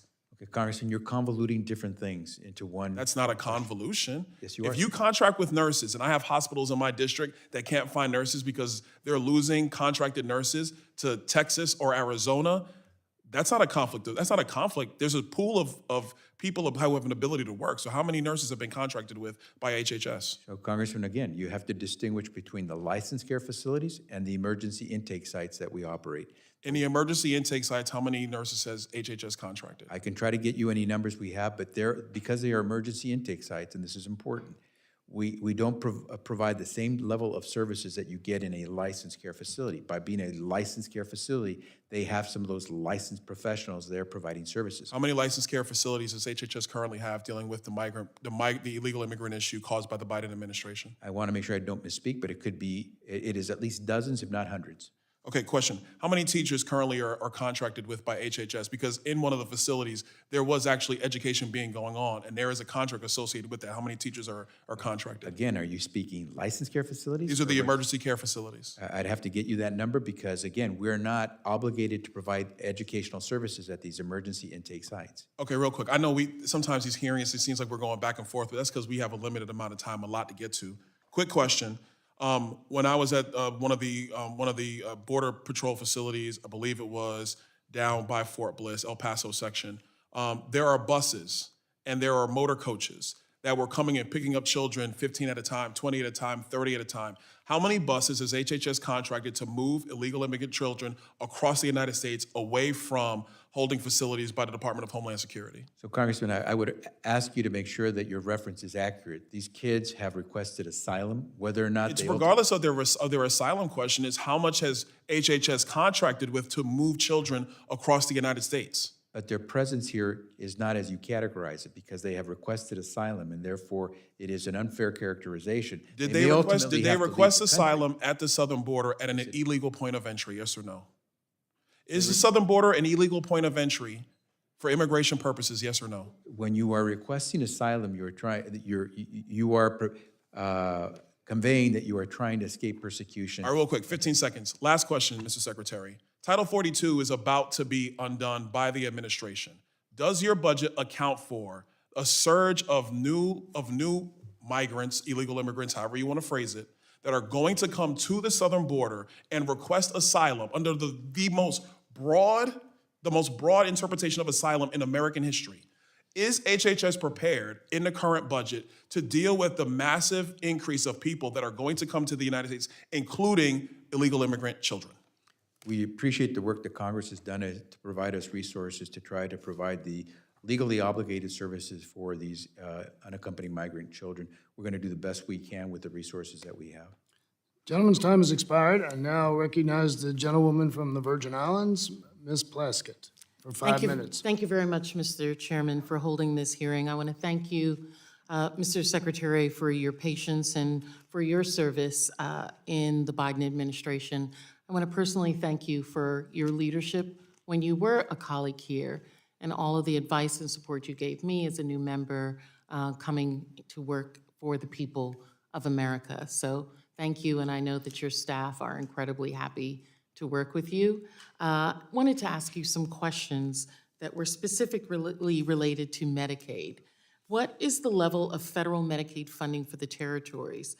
And does the president's budget include throughout this budget window? Are you aware of what that would be? I can tell you because whether I was as a colleague or now as a Secretary of Health and Human Services, we do not adequately provide resources to the territories, and the president has made it one of his goals to try to change that. So working with Congress, because we do need statutory authority, we hope to be able to do that. And that statutory authority is the request that you have for Congress to do that. We have requested, and we've supported eliminating Medicaid funding caps for the territories. Thank you. That, of course, would be incredibly important. The Congress has, since 2017, after the hurricanes hit, and I know Chairman Pallone as well has worked tirelessly to bring this up. In the Virgin Islands alone, just leveling the FMAP number and making it more equitable with the states based on population has allowed us in the Virgin Islands to increase the amount of individuals by over 20,000. That has really been a game changer for our hospitals and for others. So I thank you for that and your desire to support us. HHS funds the Welfare Rules Database maintained at the Urban Institute to capture the rules regarding determining eligibility and benefits for TANF assistance. It does so for 50 states in the District of Columbia, but doesn't include the Virgin Islands, Puerto Rico, and Guam. Additionally, supplemental security income is not available to the Virgin Islands, Puerto Rico, and Guam, and these jurisdictions operate public assistance programs instead for the populations aided by SSI elsewhere. Has HHS considered expanding the Welfare Rules Database to those other territories so that eligibility and benefits rules are available for those jurisdictions as well as the 50 states in the District of Columbia? You're pointing out, Congresswoman, longstanding disparities that exist for the territories. And you have my commitment to make sure we can try to work towards eliminating those. We probably need your help in changing some of the statutory provisions that make it difficult for us to get there. But we are actively committed to working with you to try to get there. Thank you. On July 26, 2021, I sent a letter on behalf of the Congressional Black Caucus as co-led with my colleague, Congresswoman Robin Kelly, who's been tireless in this as the chair of the CBC Health Brain Trust. It was signed by 38 members of our caucus. The letter specifically requested that your department would work to ensure meaningful access to the potentially curative sickle cell disease therapies on day one of their approval by the FDA. We received a response from you, thank you, on November 1st of 2021. I'd like to ask where the department, with respect to convening a multi-stakeholder dialogue about identifying and providing solutions to help remove barriers that stand between sickle cell patients and those potentially curative therapies. Congresswoman, we are doing more than had been done previously, but let me suggest to you, in fact, let me make the invitation right now. This is one of those areas where I've spoken to our team, and we've spoken to a lot of the outside advocates on this. I think under this administration, we could move to actually help all Americans who suffer from sickle cells get past the pain that they constantly suffer.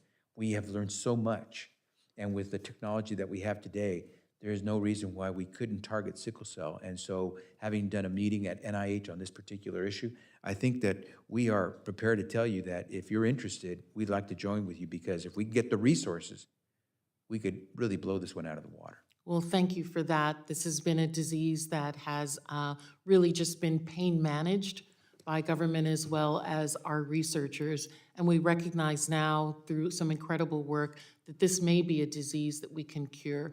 It would be just phenomenally changing. I've lost a number of family members to the disease, and I think it's something that we can get through. And what's really traumatic is that oftentimes people come into a caregiver and saying they're in such pain, but they're not believed.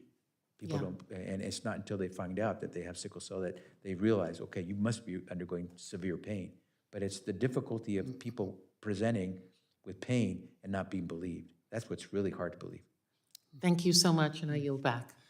Gentleman's time has expired. I now recognize the gentleman from Pennsylvania, Mr. Smucker, for 5 minutes. Thank you, Mr. Chairman. Good to see you, Secretary.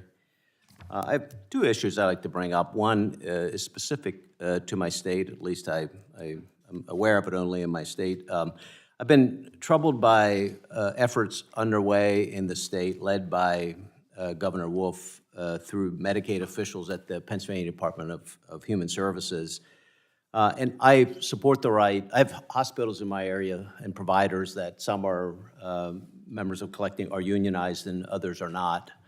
And I certainly support the right of workers to unionize. But for the first time, there would be provisions in the Medicaid program that would force collective bargaining and essentially force unionization on physicians, hospitals, nursing homes, and other health facilities, again, through really unprecedented and I think unlawful contractual requirements for providers that are participating in the Medicaid managed care program, which we call Health Choices. And I think the outcome would potentially be it'll deny health care access for over 250,000 Medicaid beneficiaries across the Commonwealth, or force them to travel longer distances to receive needed care. And as you know, CMS will have the ultimate say on whether to accept these contracts and accept them if they would with, I think, these burdensome, politicized, and unnecessary unionization requirements. And more importantly, I think CMS also will have the opportunity on the other side, other hand, to protect access to care for Medicaid beneficiaries across Pennsylvania by blocking these specific contract provisions. So I ask you to look at those when they come across. I have three questions for you, just yes or no. Would you agree that regardless of how one feels about unionization, working families, women and children who rely on the Medicaid program should never be used as pawns in workplace organizing advocacy, and that state Medicaid officials should never attempt to hijack health care from poor and vulnerable beneficiaries in an effort to force a political outcome? Would you? Yes or no? I think you know that I'm going to say that's a question that doesn't that calls for more than just a yes or no, because you planted so many little time bombs in it. What I will tell you is that the objective of Medicaid is to expand services, and so we'll do everything we can to make sure that we're increasing the number of Americans who have access to good quality health care. Do you feel that Medicaid managed care contracts are the appropriate forum for a governor or for CMS to push partisan labor priorities? I've got enough jurisdiction as it is. I'm not going to take on the role of governors and tell you what they should or shouldn't do. Well, I thank you for that, but you will be, CMS, maybe not you personally, but will be approving these contracts. So, But based on the issue of whether it's Yeah. increasing access to care at a better price. so maybe could I just get at least a commitment to closely examine these provisions, which again, I think are unlawful, that I think will deny care to Pennsylvanians? Absolutely. And will you work with my office to ensure that uninterrupted, seamless access to care remains available for Pennsylvania's have my commitment, Medicaid Congressman. population? You have Thank you. Now, just briefly, looking at the clock, discussing the president's budget, it includes $73 million in new spending, $16 trillion in new debt over the next 10 years, and really doesn't address sort of the drivers of cost in the Medicare program. The Medicare Hospital Insurance Trust Fund Part A is projected to face insolvency by 2026, only a few short years away, at which point it will only be able to pay for 91% of Part A scheduled benefits, cutting $44 billion that year as current projections. And there's no reforms in this budget to change that. Previous budgets included policies, and this was in the previous administration, policies that would save Medicare hundreds of billions of dollars, while last year's budget, Biden's budget, called for an expansion of Medicare benefits, and I think straining the service for 63 million Americans that depend on the program.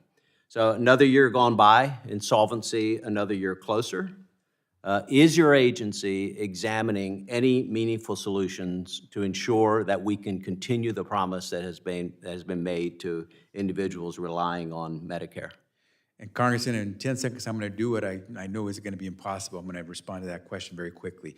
First, I think we can all agree that if we're going to look to reform Medicare to keep it going strong forever, we should be cutting costs, not benefits. And if we can all agree to that, we're going to make some progress. Secondly, this budget actually does increase the strength of Medicare. Even the actuaries say that. It does that by increasing program integrity. Just one quick question. I mean, don't you think we should be talking about solvency and putting forth good Absolutely. proposals to increase the solvency rather than adding new benefits at this time?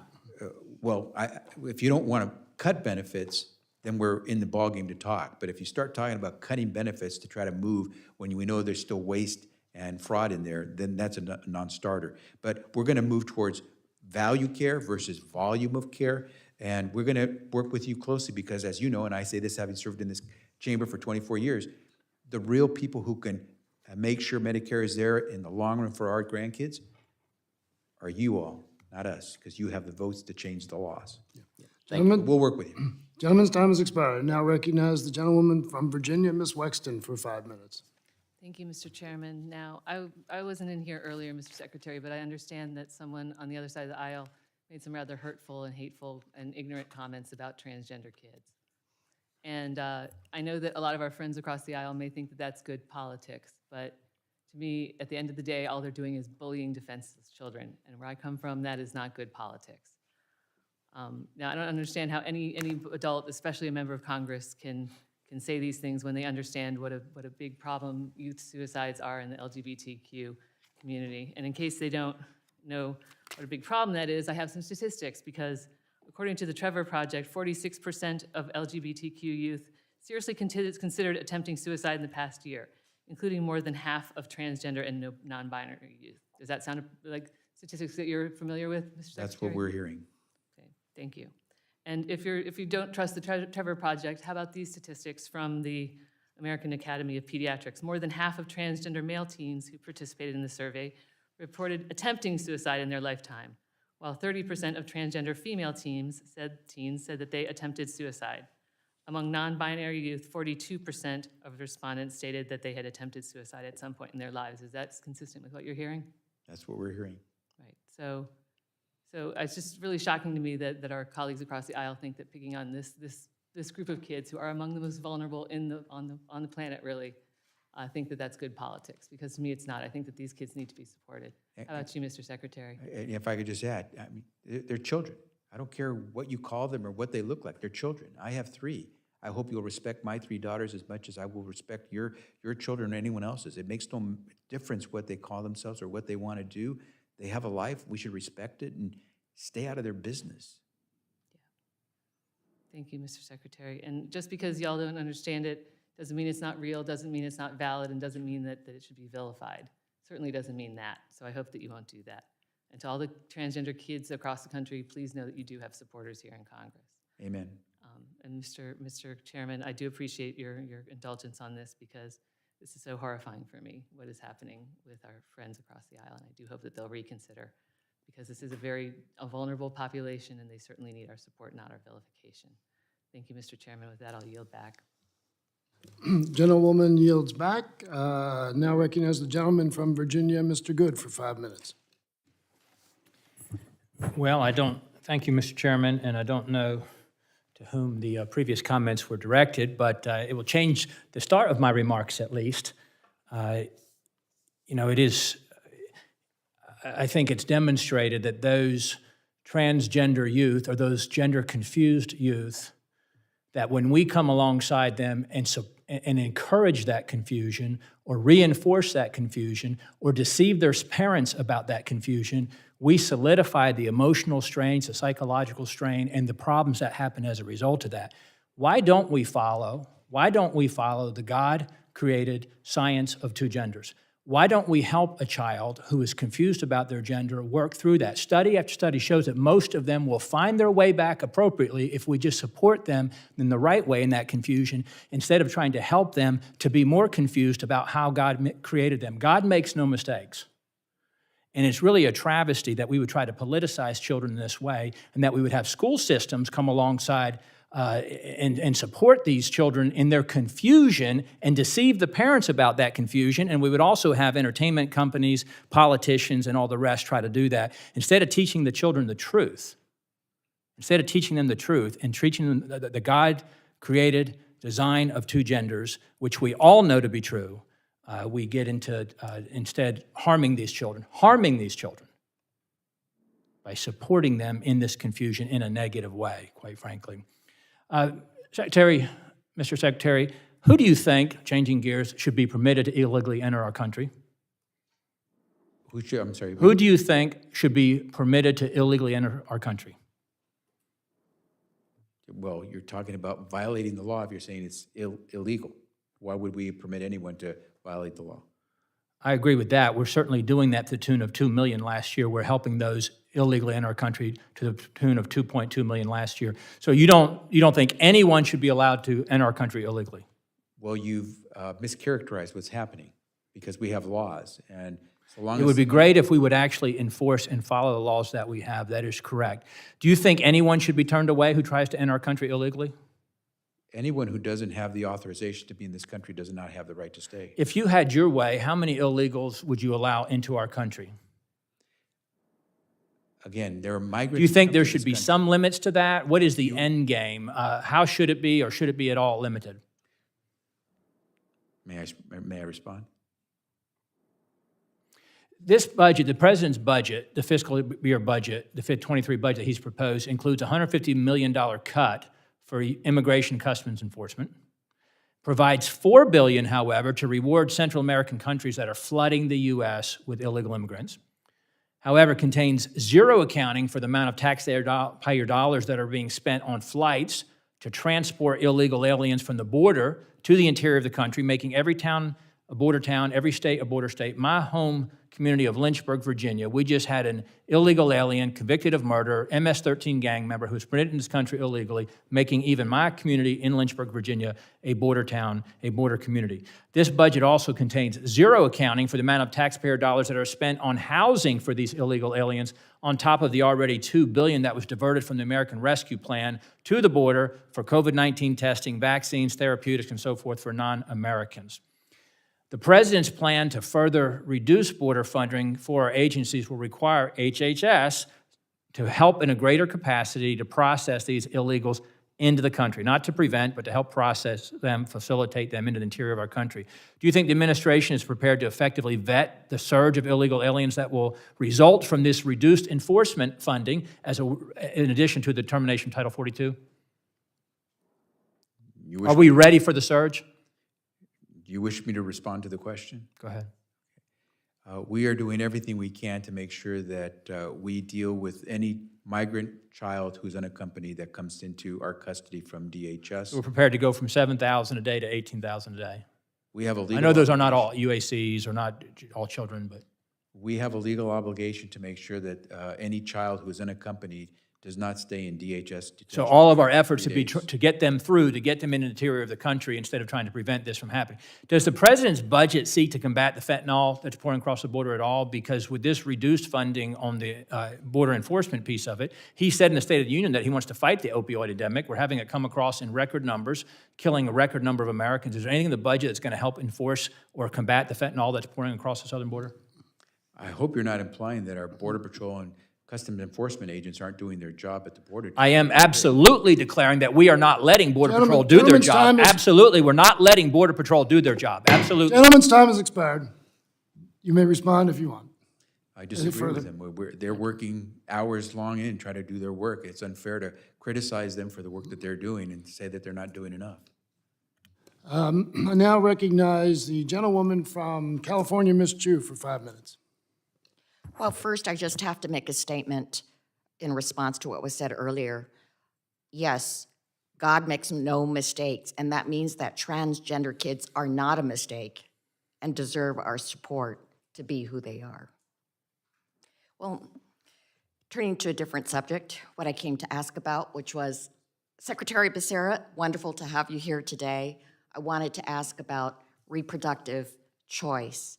And first, I'd like to thank you for working with the president to once again deliver a budget request free from the harmful and discriminatory Hyde Amendment. Instead, this budget rightly includes significant funding increases for the Title X Family Planning Program and the Teen Pregnancy Prevention Program, both of which help our most vulnerable access the reproductive health care that they need. So I wanted to ask about the Medicaid free choice of provider requirement. We have a disturbing trend in recent years where extreme Republican governors and state legislators have taken action to deny Medicaid patients their legal right to seek services from the providers of their choice. States such as Missouri, Arkansas, Mississippi, Louisiana, and South Carolina have instituted bans of state Medicaid funds going to all eligible family planning providers. Courts have even issued injunctions in several states to stop such bans. Can you discuss HHS's plan to enforce the Medicaid free choice of provider requirements so that everyone can access services like contraception, STI testing, and reproductive counseling at the provider of their choice? Absolutely, Congresswoman. Please make sure you say hello to everybody back home that I don't get to see much these days. We have to, as I always say, it's our job to comply with the law and enforce the law. One of the laws that we have in the books is that if we're offering family planning services, it's available to anyone who's qualified to offer family planning services. And that means people who are the beneficiaries, the individuals who need those family planning services should have access to those programs. We should not be restricting them because we don't like what else they might do beyond that family planning service. And so we're going to simply enforce the law, make sure that we're in compliance with the law, and make sure, as you've said, and thank you for the work that you've done on this, to make sure Americans have a choice of going to a provider that can provide them with that family planning service. Thank you for that. And I want to say that one of the benefits of the Affordable Care Act's birth control benefit was that everyone could access the contraceptive method of their choice cost-free. However, this promise has unfortunately not been realized for many, even those who have insurance. Some health insurance companies are still imposing out-of-pocket costs on birth control, which is in direct violation of the law. When they don't comply with the law, the impact is greatest on people for whom even a small copay for birth control is too great a barrier between them and the care that they need. And that's why I was proud to join Representative Lois Franco in sending you a letter requesting that your agency, along with Treasury and the Department of Labor, enhance your enforcement actions and improve public awareness around the ACA's contraceptive requirement. Secretary Becerra, I know you have experience with this from your time as our state's Attorney General. Can you discuss how HHS plans to ensure insurance companies are complying with the law and that the public is aware of their rights under the ACA? Will patients be the ones responsible for reporting violations, or will HHS proactively be investigating plans to ensure compliance? Congresswoman, we're taking proactive steps to make sure that those providers and those insurers who are out there receiving federal support for their work understand their obligations under the law to make sure that services that are provided for under law under the Affordable Care Act are made available to anyone who qualifies, and that of course includes women and contraceptive services. So we're going to double down on this to make sure that we both inform providers of their responsibility and make sure that we hunt down those who are violating the rights of Americans to access the services they're entitled to under law. And let me thank you for your leadership in ensuring Title X family planning program. This is the nation's only program dedicated to providing family planning services for people with low incomes, but has been underfunded for a decade. The budget finally invests $400 million for this program, which is the highest funding in the history of this program. So I wanted to make sure that everybody knew that that is in this budget, and it is a great thing for the women of this country. Thank you. Thank you. Gentlewoman's time has expired. I now recognize the gentleman from Iowa, Mr. Feenstra, for 5 minutes. Thank you. Thank you, Chairman Yarmouth and Ranking Member Smith. Secretary Becerra, thank you for being here. I appreciate your comments. I'm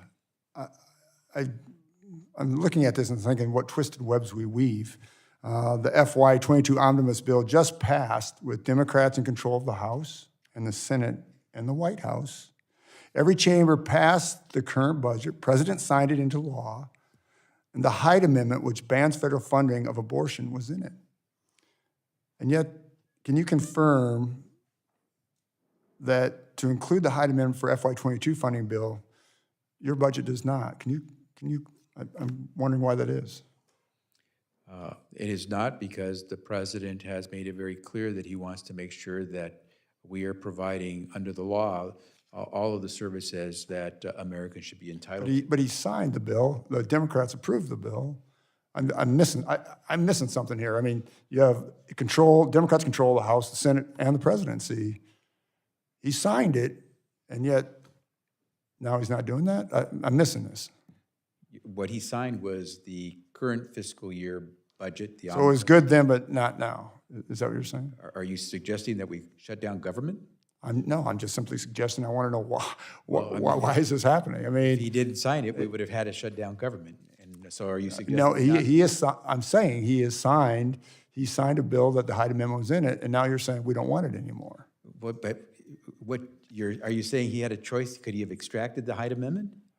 I'm saying that everybody agreed to it, so you'd assume. I don't think everyone agreed to it, but certainly it had to be included in order to get that omnibus to the president's desk. Right. I mean, Congress, I don't know how long you've been around. I'd like to clarify one other point here. Thank you.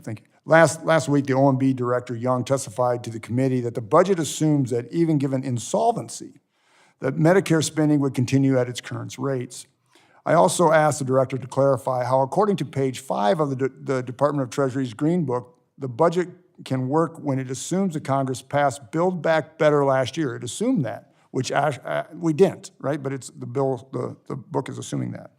Those two assumptions make absolutely no sense to me. Assuming Build Back Better was passed, it also assumes that Medicare will go bankrupt, insolvent, earlier.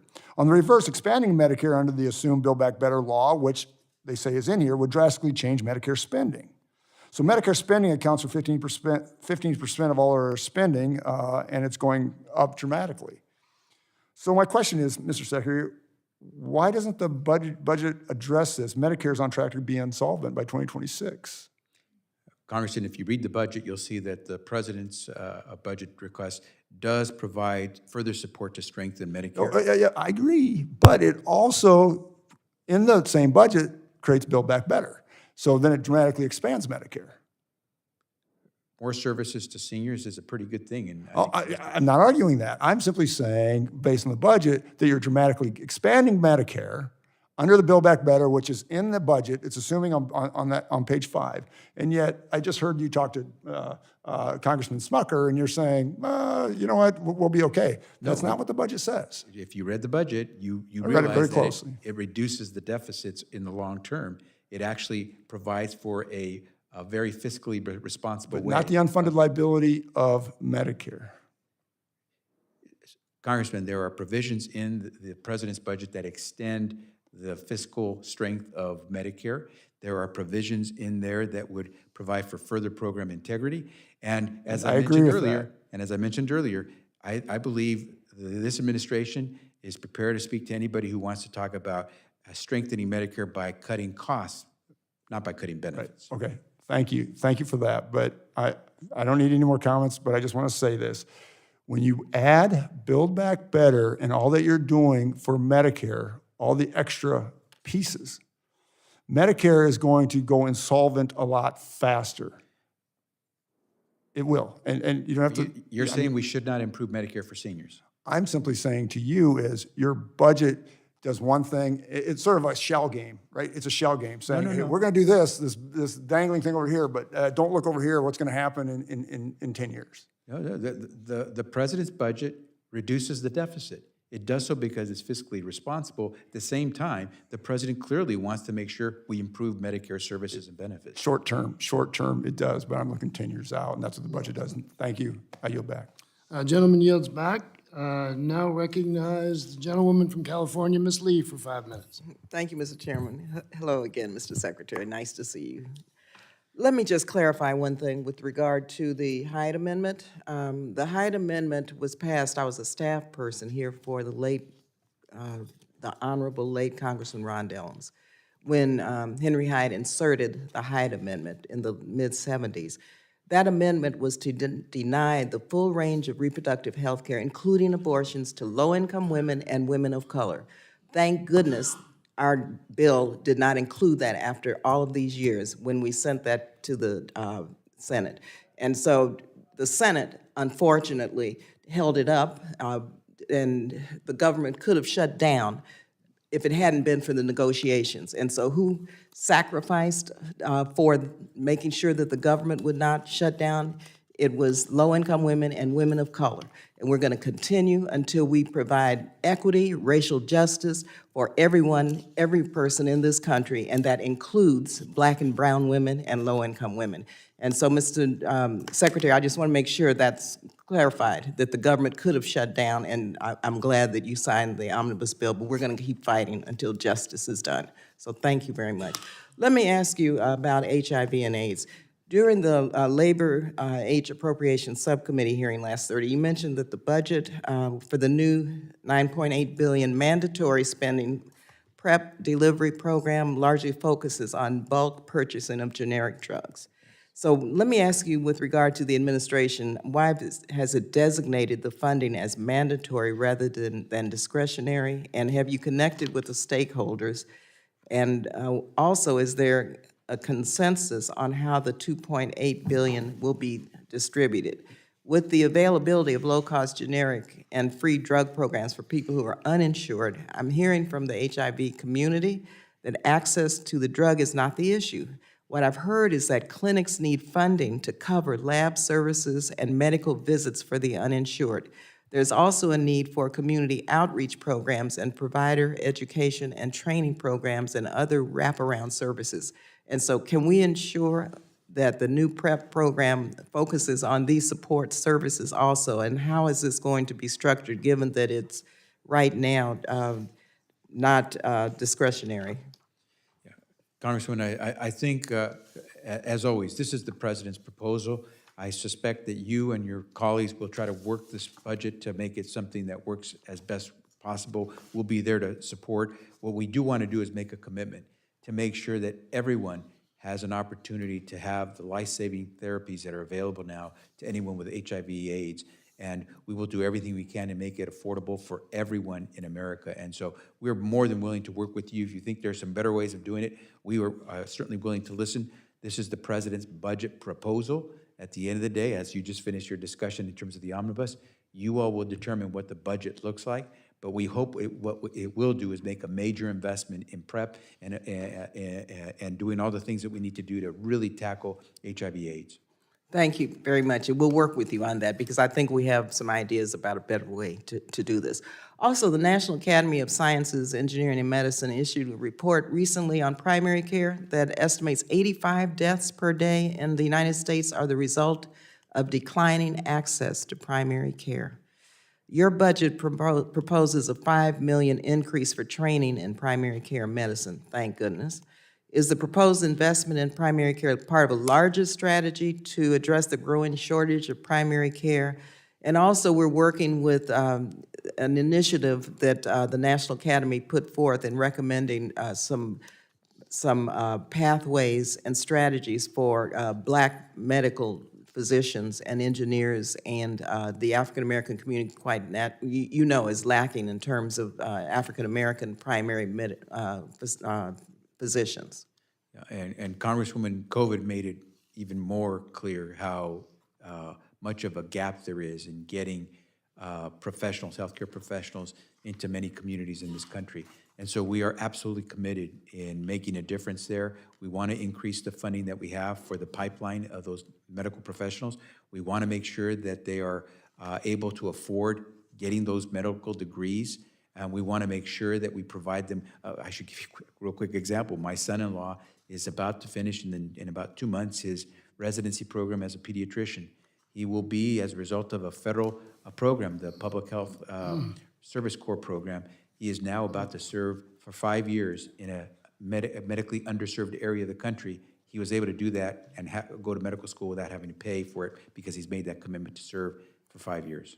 Mr. Secretary, you said your son-in-law, Mr. Chairman, we served together in the California legislature, and I remember when your twins were born. Yeah, that was So congratulations. Yeah, so that's where they are now. She's now married, and her husband is finishing his residency program. My God. Yeah, I know. Congratulations to you. So thank you again. We look forward to working with you. Thank you. Gentlewoman's time has expired. I now recognize the gentleman from Virginia, Mr. Klein, for 5 minutes.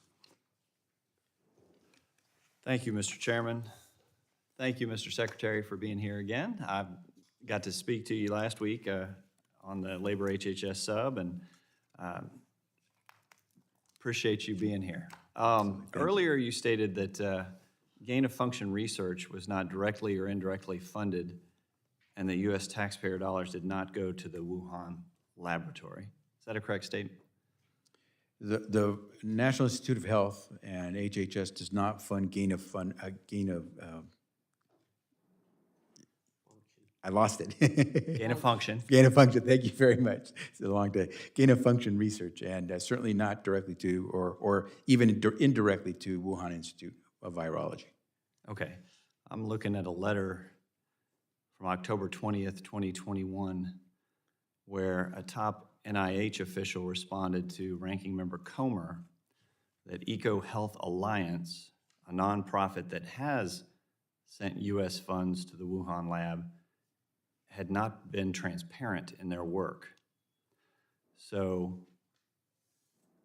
apparently there were funds that were sent from NIH to the EcoHealth Alliance and from the EcoHealth Alliance to the Wuhan lab. Would you agree with that? You're now speaking about Ecolab and some of the funding it may have done with some of its subs. You asked me about direct or indirect funding by NIH, and I've said to you that we do not do direct or indirect funding to the Wuhan lab. Okay, you wouldn't call that indirect funding? For the gain-of-function research issues, no. As far as I know, we have not done any direct, we have not contracted with someone to do direct or indirect research on gain-of-function. What would you call it when money is sent from a government agency to a sub, EcoHealth Alliance, and then directly to Wuhan lab for the purpose of gain-of-function research? I say, show me what you got, let me see what makes you say that. Well, the letter I have is from your NIH on October 20th. And it states that EcoHealth Alliance did send money to the Wuhan lab. To do gain-of-function research? The gain-of-function research was occurring and that was known to NIH, that it was occurring when the grant was asked for. Read to me, please, where it says that the NIH funded Ecolabs to do gain-of-function research through the indirect funding of Wuhan Institute. What I'm saying is that the EcoHealth Alliance received money from the Well, okay, you can confuse a number of things together to try to federal reach a government. conclusion, but that doesn't mean that we funded gain-of-function research. If the money from NIH went to Ecolabs and Ecolabs funded the Wuhan lab efforts at gain-of-function research, that is indirect funding. Congressman, are you asserting that the only funding or the only research that Ecolabs does is with Wuhan and only on gain-of-function research? Are you insinuating that somehow money is not fungible and that money provided from the federal government doesn't somehow support efforts to do something that an entity could be engaged in at the same time?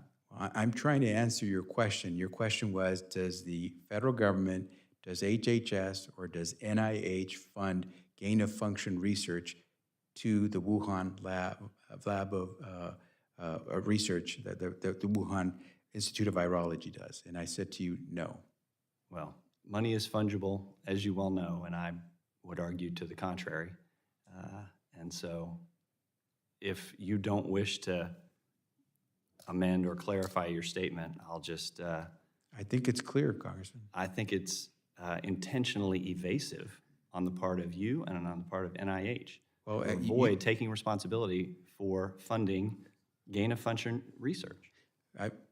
Congressman, I don't want to be evasive. I just want to respond to your question as you posed it.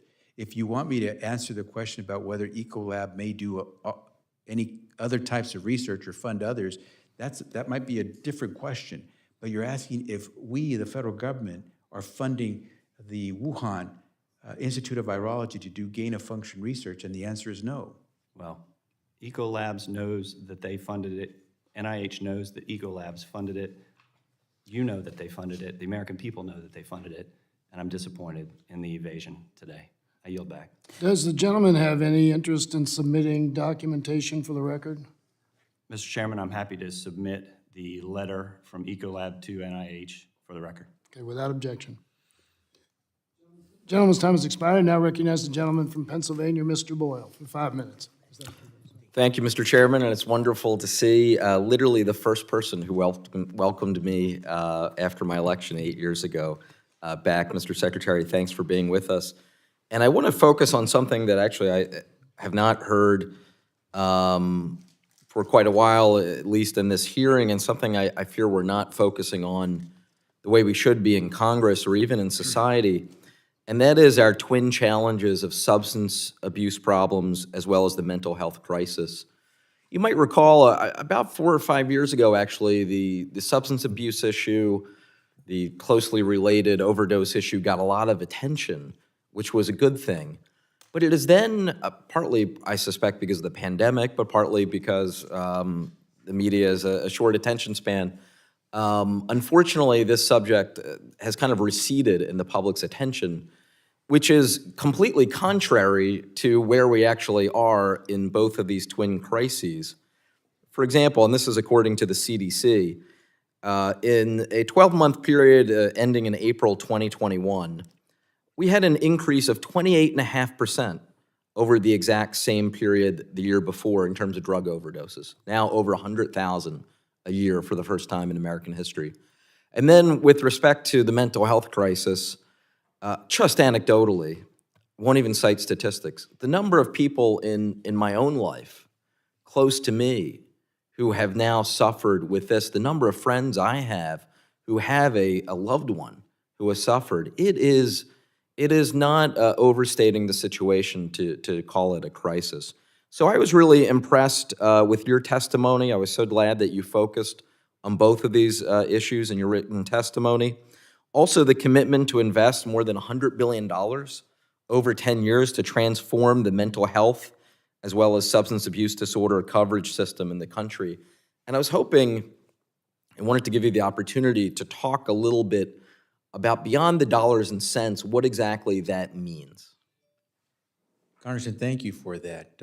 One of the things it means is trying to finally remove the stigma. If you are right now caught in this trap of substance use disorder, it is tough to get out. I mean, just the addiction is tough, but facing the stigma that's attached to it is sometimes very difficult for folks to overcome. We don't want to blame you for having become addicted to this disease. We want to help you get out of it. And so one of the things we're doing is we're trying to turn towards the evidence to tell us how to go about doing substance use services. And so we changed the strategy altogether. We're now focusing not just on preventing people from getting addicted, and not only treating, but now to following them through the process so they actually succeed long-term. Yeah. And even before that, trying to help them not harm themselves. It's, we want to save a life, but we also want to keep you from harming yourself along the way. And so our strategy is far different. And I hope what we do is prove that we want to be there for you in the long run. Well, I'm happy to hear that with respect to substance abuse. And just briefly on the mental health side of it, I would bring to your attention, though I'm certain that you are aware of it, that although this is the case actually with both, it's not just the person who is suffering either from an addiction or from a mental health issue, but the family that is affected. Sometimes, especially with respect to mental health, sometimes it's actually the family that is suffering even more acutely. And so anything we can do to provide resources to the families, there are just far too few in our society, and we have a lot of people in our country who are hurting because of that. Congressman, there's where the home and community-based services that we're going to try to really beef up so that people can receive care as close to their loved ones as possible becomes so important. And so to the degree that we can support someone, whether it's because of mental illness or because of substance use disorder, get the treatment they need, the services they need, as close to home as possible, the better off we'll be. Well, and finally, just in the 30 seconds remaining, and I don't have a silver bullet on this, I don't think anyone does, but what many have found, my family included, is that if you have a loved one who has a mental health issue, but the loved one doesn't recognize the very serious issue, there are far too few options for the family. And of course, we're a country that believes in civil liberties, that's right, but there has to be a better way of balancing civil liberties with the desire of a family to get love and care to one that desperately needs it. Amen. Thank you. I yield back. Gentleman's time has expired. I now recognize the gentleman from Georgia, Mr. Carter, for 5 minutes. Thank you for being here, Mr. Secretary. I got a quick question for you to begin with.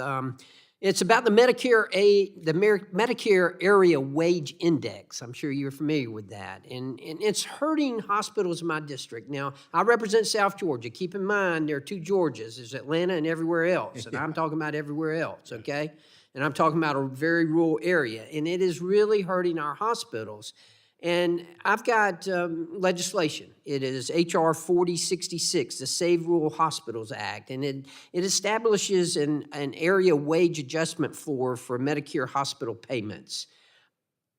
I just want to ask you if you'll commit to working with us to get this fixed so that we can help rural hospitals. You're familiar with the plight of rural hospitals. You're familiar with how important they are to these communities.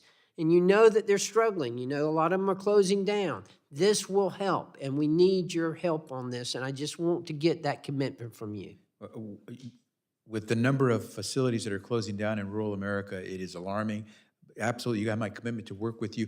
We may not agree on every solution, but I am absolutely committed to working with you. Good. I hope you'll look at this legislation. Again, it's H.R. 4066, and it's bipartisan, and it's good legislation that will help us as well. Will do. And if you need any technical assistance on that, please turn to our team, and we'll be there to help. Thank you. I appreciate that. Mr. Chairman, I'd like to ask unanimous consent to submit this letter from the Tennessee Hospital Association and signed by 9 other states, including the state of Georgia, regarding the Medicare Hospital Area Wage Index. Without objection. Thank you.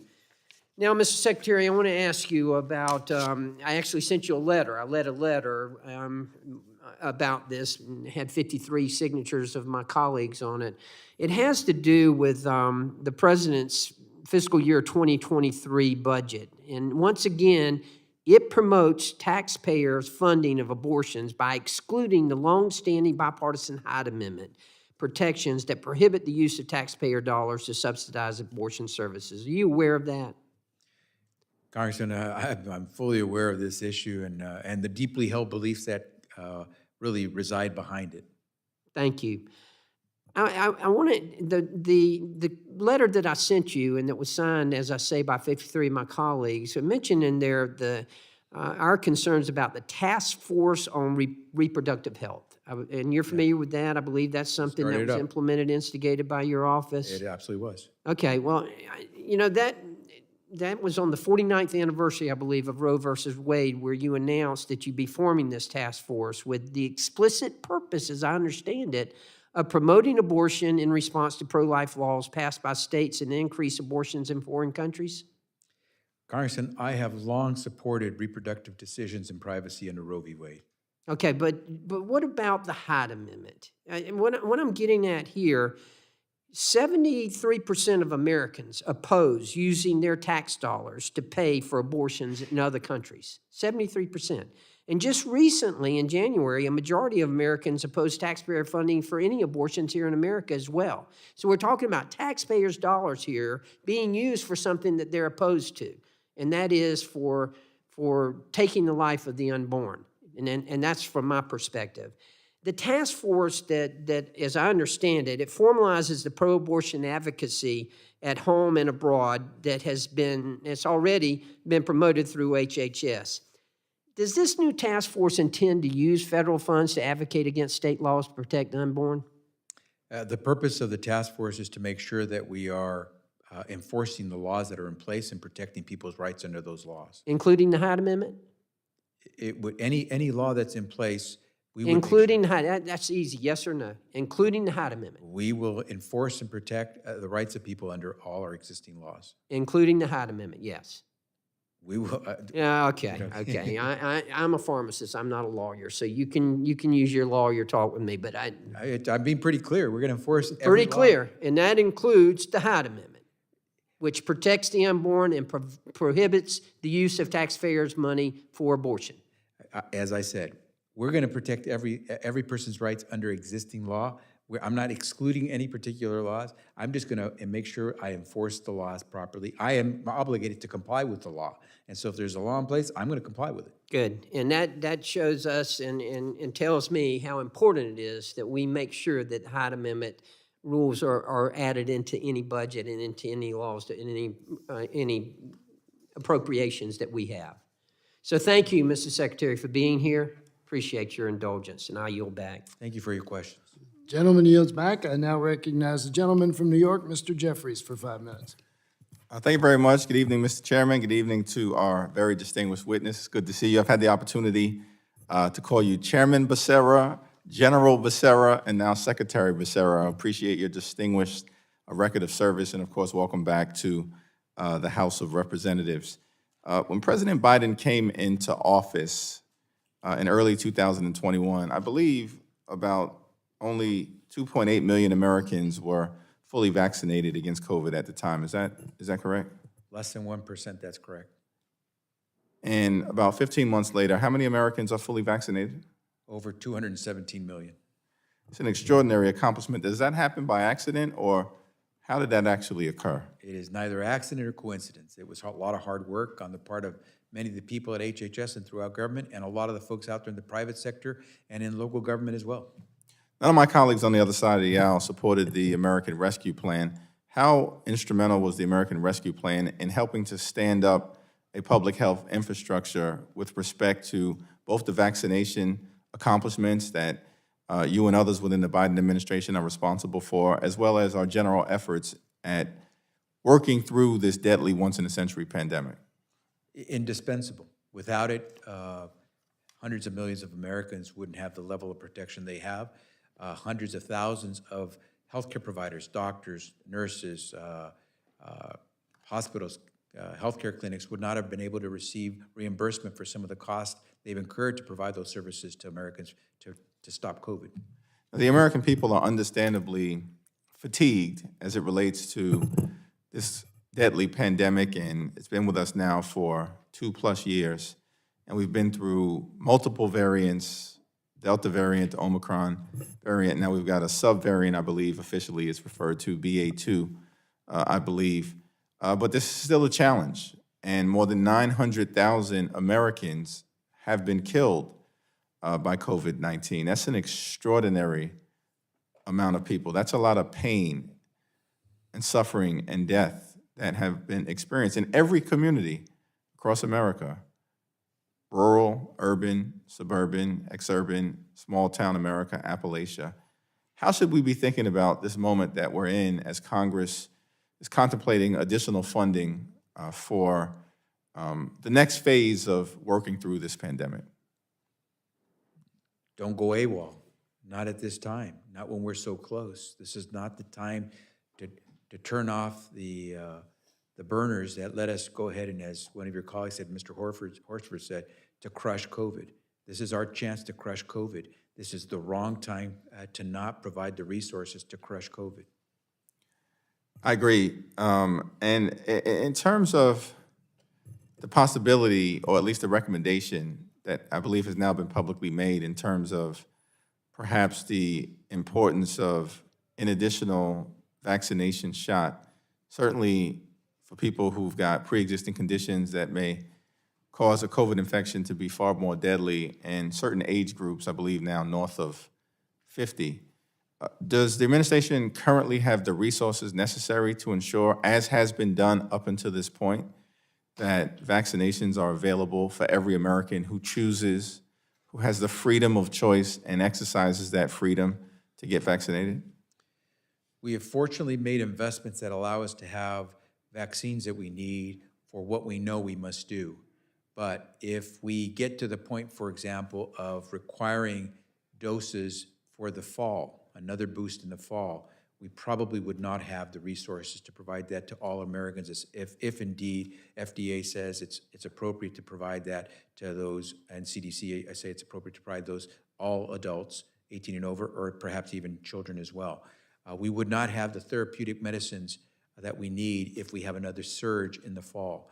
We are running out of those resources.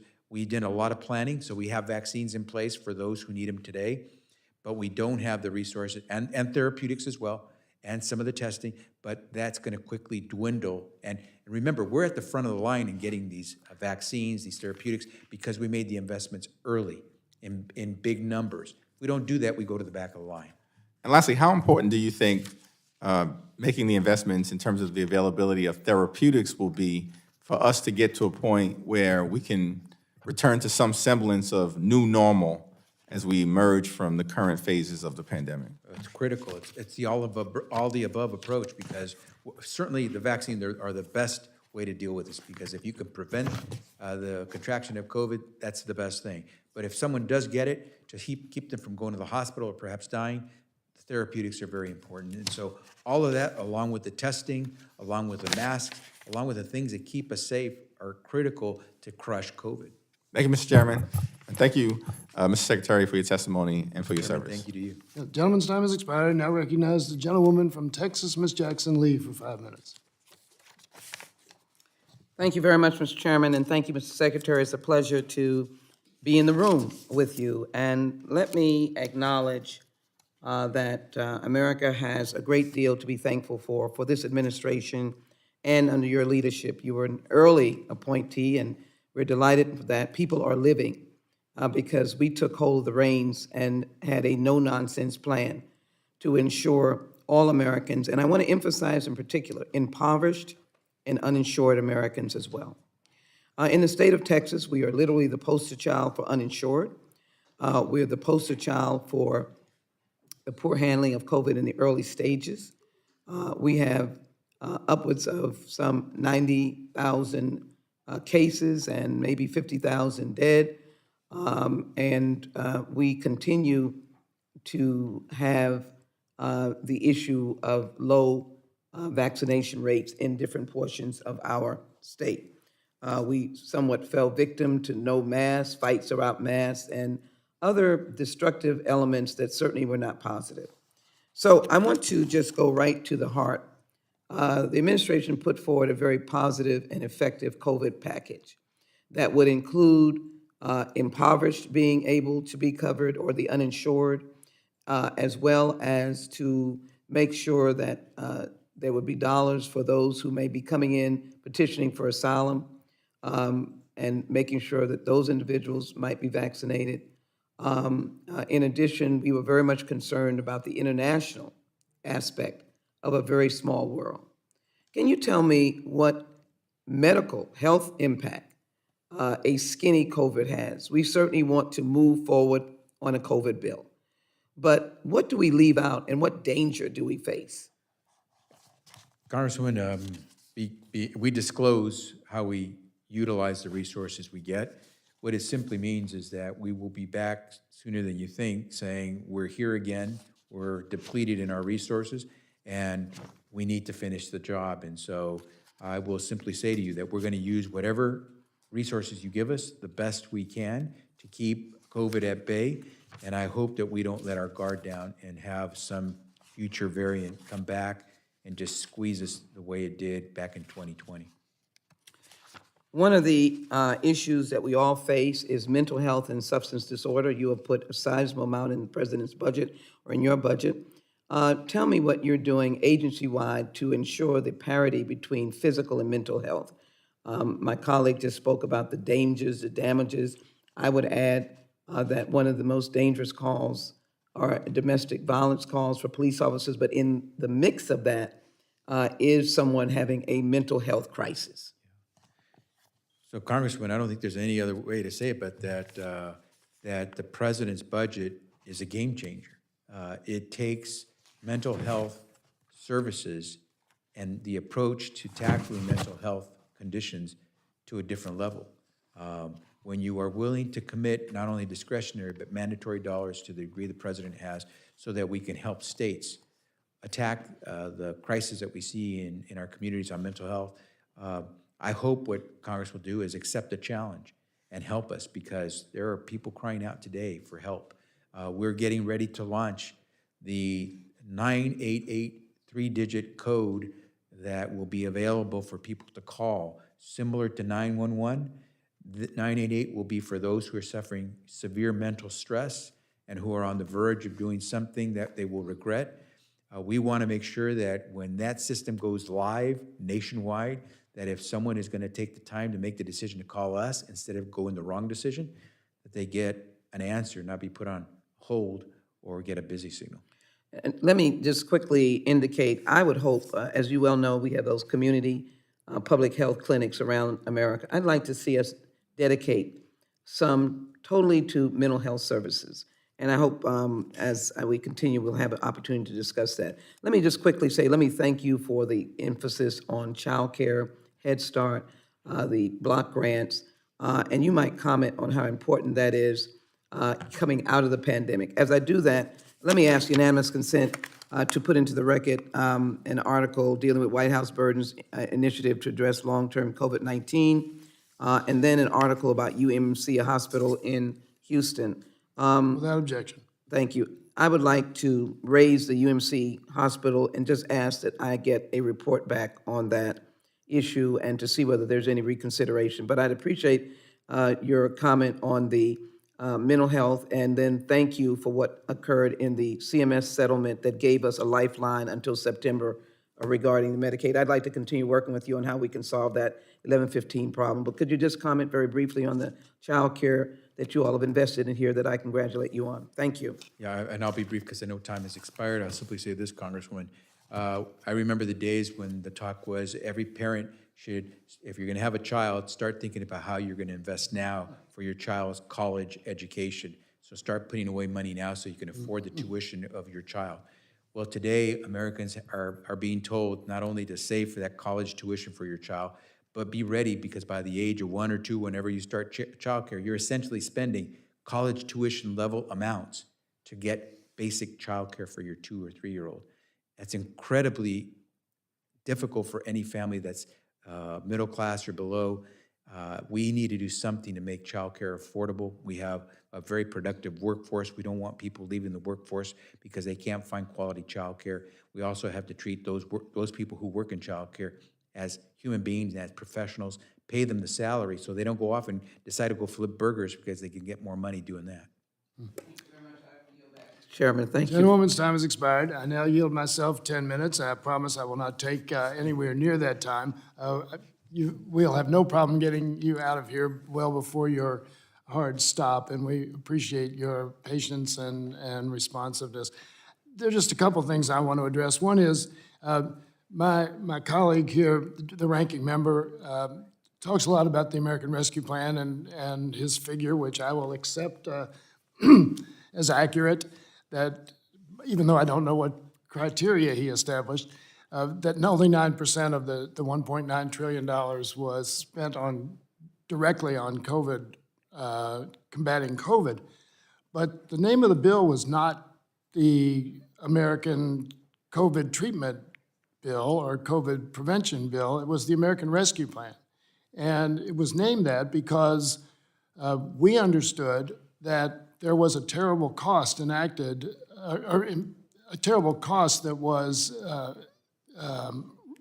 experienced at every level of our economy and our society, that families were impacted negatively, that businesses were impacted negatively, that local and state governments were impacted negatively, and that without the federal government stepping in, that there's going to be real damage done at the human level and at the economic level. So we allocated a great deal of money to state and local governments, and because in prior relief packages we had set very strict criteria that resulted in, I think, virtually every one of us getting complaints from our mayors and county executives and governors that we put too many restrictions on that money and we needed to give them more flexibility. So we did that. I fully admit that I think the ranking member is right. Some of the projects that have been funded, some of the uses that some localities have made of the funds certainly don't comply with the spirit of what we were doing. Although they would make the argument that their budgets were impacted generally, and these were things that, as one of our Republican colleagues said, money's fungible sometimes, and with state and local budgets it can be. But we also gave hundreds of billions of dollars, allocated hundreds of billions of dollars to schools so that they could make the return to school safer and smoother and for the students, and that there would be money available to do remedial education for students who had lost ground when they were out of the classroom for such a long period of time. So, yeah, I think it's really not fair to say that the American Rescue Plan wasn't actually all related to COVID, because it was the impact of COVID and not just the disease itself. Just wanted to make that point. And then the one thing I want to ask you is, because my Republican colleagues, again, talked about immigration a lot during this hearing, and you and I have a common experience with immigration policy in this Congress. We spent 6 or 7 months in 2013 every afternoon trying to write a comprehensive immigration reform bill. And as a matter of fact, we did. And we had 8 members, 4 Republicans, 4 Democrats, and final analysis, 7 of us signed off on it at the time. And the Senate had already passed a comprehensive immigration reform bill on a bipartisan basis earlier that year in 2013. And the Republican leadership of the House at that point was unable to take our proposal, or unwilling to take our proposal and put it before the membership. And even though we were fairly convinced, I think you'd agree, that if our package had gone before the House, that it would have passed again on a bipartisan basis. The only question I have of you, looking back to that time, is all of the problems we face in immigration right now, not all of them, but how do you think the current immigration situation would be if we had been able to pass that bipartisan proposal in 2013. It would not be. We would not be facing these circumstances had we passed that law. Because as you recall, Mr. Chairman, it dealt with all components.